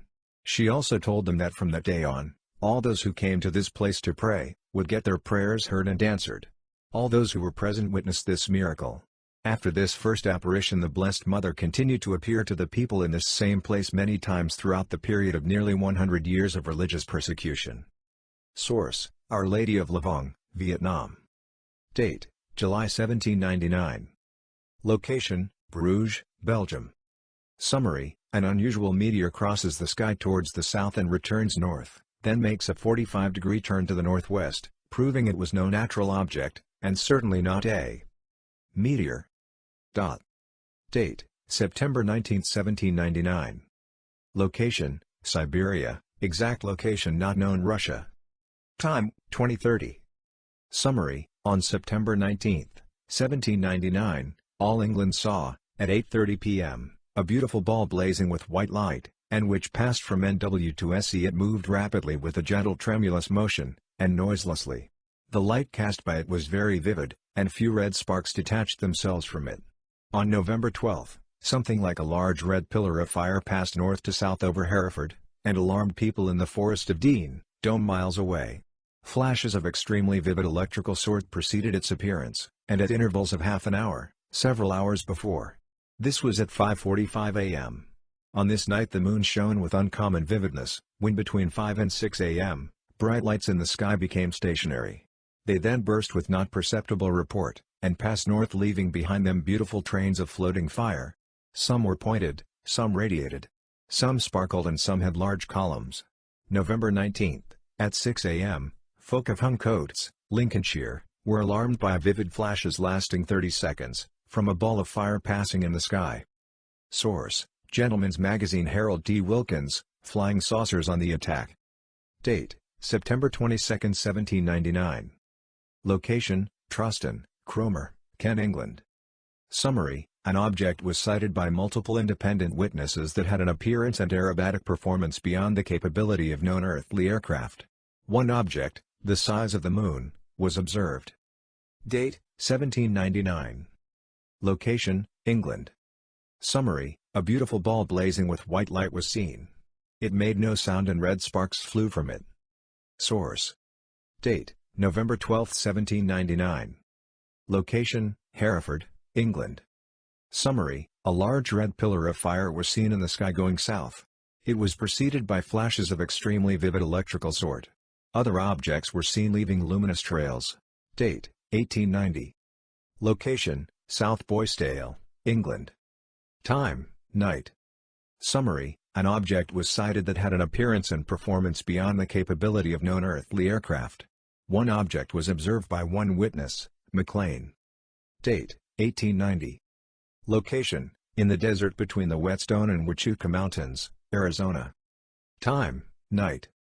Summary, the Tombstone epitaph reported that two ranchers had allegedly killed a winged monster, similar to an alligator, in the desert between the Whetstone and Huachuca Mountains. Date, August 29, 1890. Location, Cape Hatteras, North Carolina. Time. Summary, one object was observed on the ocean for over 1 minute, Oling. Doris incident. Source, Laura Jr., Gordon IR. Mysteries of the Skies, UFOs in Perspective. Prentice Hall, Englewood Cliffs, 1968. Date, September 28, 1890. Location, Nankin, China. Time. Summary, drawn by painter Wu Yurun, one of over 100 gathered on the Shukai Bridge, to see a red fireball that moved slowly to the east. The UFO, faint, circled, is described as looking like an egg but not shining.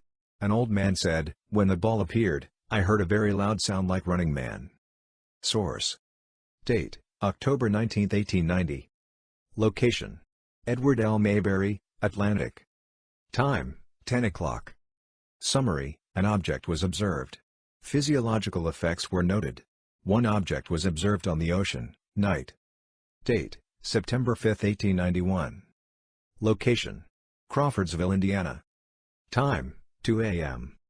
Summary, as reported in the Brooklyn Eagle newspaper on September 10, 1891, two icemen were working outside in Crawfordsville at about 2 a.m. 5 nights previously when a bizarre object sailed overhead. The iceman described the UFO as a seemingly headless monster, although there is no reason to believe that it was an animal of any kind. It was about 20 feet long, and 8 feet wide, moving in the sky toward the two men, and seemingly propelled by fin-like attachments. The men moved, and the UFO flew off. The noise awoke Methodist pastor G.W. Switz, who saw it circling in the sky. The story is as follows: September 5, 1891, at around 2 o'clock in the morning, two men were hitching up a wagon when they sighted a horrible apparition. Jerome Clark continues. 100 feet in the air, 20 feet long and 8 feet wide, the headless, oblong thing, apparently some bizarre variety of living creature, propelled itself with several pairs of fins and circled a nearby house. They were not, however, the only witnesses. A Methodist pastor, the Reverend G. W. Switzer, and his wife also observed the phenomenon. Clark notes that this creature hadn't tired of harassing Crawfordsville quite yet. Continuing, Clark relates, the creature was back the following evening, and this time hundreds of Crawfordsville citizens saw its violently flapping fins and flaming red eye. The creature squirmed as if in agony and made a wheezing, plaintive sound as it hovered at 300 feet. At one point it swooped over a band of onlookers, who swore they felt its hot breath. Date: 1891, UFO crash in North Texas, newspaper. Date: 1892. Location: Poland. Time. Summary: a phantom airship scare began appearing. As in later flaps of this sort, the craft often appeared at night and was usually equipped with powerful searchlights. Source: Date: early 1892. Location: West Coast, Baja California, Mexico. Time: daytime. Summary: flock of objects first thought to be birds, but changed appearance from dark to a brilliantly polished mirror, balloon shape changed to an hourglass, swoop over the lagoon, lit with a halo of light, polymorphed. One shiny shifting shape object was observed by two experienced male witnesses on an estuary for over 15 minutes, Crussell. Source: UFOs. Date: April 4, 1892. Location: Netherlands. Time. Summary: an astronomer called Muller was observing the moon through his telescope when a black disk moved across his field of view. Source: Leslie, Desmond. Flying saucers have landed. British Book Center, 1953. Date: June 19, 1892. Location: Conyers, Georgia. Time: night. Summary: light visible in the heavens and balls of fire fell around him. Ran home. Source: UFOs. Date: 1893. Location: Central Park, New South Wales, Australia. Time: daytime. Summary: disc landed in a paddock, a man in strange clothing emerged. Stranger shone a light, stunned witness, unconscious and thrown to the ground. Where beam struck, paralysis for life. Farmer incident. Occupants of the craft were seen. Gravity and physiological effects were noted. A witness was burned. A witness later died. Source: Chalker, Bill. Date: February 1893. Location: North China Sea. Time. Summary: in February of 1893, the ship, H.M. South Carolina was sailing in the North China Sea, when a report from an officer of unusual light activity in the sky came to the attention of Captain J.N. Norcross. The officer told Captain Norcross that the lights appeared sometimes in a huge mass, others spread out in unusual patterns. He said that they resembled Chinese lanterns set between the masts of a ship. The next night these strange lights reappeared, but with a reddish glow and emitting small amounts of smoke. Source: Date: February 24, 1893. Location: Jeju Island, S-17M, South Korea. Time: 2200 hours. Summary: an object was sighted that had an appearance and performance beyond the capability of known earthly aircraft. One object was observed on the ocean for 2 hours. Source: Fort Charles Book of the Damned Bony Liverite, 1919. Date: July 2 to 3, 1893. Location: Blackfish Bay, Washington. Time: around midnight. Summary: an object was observed. Electromagnetic and physiological effects were noted. One object, about 150 feet across, was observed by male witness on the shore, Fitzhenry. Source: Tacoma News-Ledger newspaper article. Date: July 31, 1893, Fayette County, Pennsylvania. Monster. Date: August 26, 1893. Location: Leslie, Kentucky. Time: morning. Summary: in Leslie, Kentucky, 30 minutes after sunrise the sun took on a peculiar color and the sky became filled with thousands of discs, the size of wagon wheels, in motion. They would change shape into triangles, squares, and odd forms. They were various colors, including red, green, black, and red. Observed for over 60 minutes. No sound was heard. Source: UFOs. Date: December 20, 1893. Location: Rossland, British Columbia, Canada. Time. Summary: ball of light inside multicolored halo, motionless, then makes circles and goes away on a straight course. Source: Date: December 20, 1893. Location: Virginia. Time: morning. Summary: A hovering object was observed before it exploded. One object was observed by a male witness for 20 minutes. Source: Fort Charles Book of the Damned Bony Liverite, 1919. Date: December 30, 1893. Location: Timmonsville, South Carolina. Time. Summary: Nocturnal lights were reported. Source: Eberhard, George M. A Geobibliography of Anomalies, Greenwood Press, Westport, 1980. ISBN 0313-21337-2. Date: July 20, 1894. Location: Marriott, Utah. Time: dusk. Summary: a disk was seen rising above some trees and disappearing into the east. Black clouds approached swiftly when within 150 yards of the road, stopped, hovered in place. Sides appeared folded toward the center like a tri-corner hat. Many small black and white birds seemed to be in the center. Source: UFOs. Date: February 7, 1895. Location: Florida, Florida. Time: noon.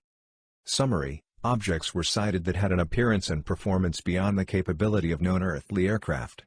Several objects were observed. Source: Contact UK. Date: August 31, 1895. Location: Oxford, England. Time: 2000 hours. Summary: Oxford, UK. An object was sighted that had an appearance and performance beyond the capability of known earthly aircraft. One object was observed by one witness, Murray. Source: Leslie, Desmond. Flying saucers have landed. British Book Center, 1953. Date: December 20, 1895. Location: Virginia, North Carolina, South Carolina. Time: morning. Summary: a hovering object was observed. One object was observed for over 15 minutes. Source: FSR.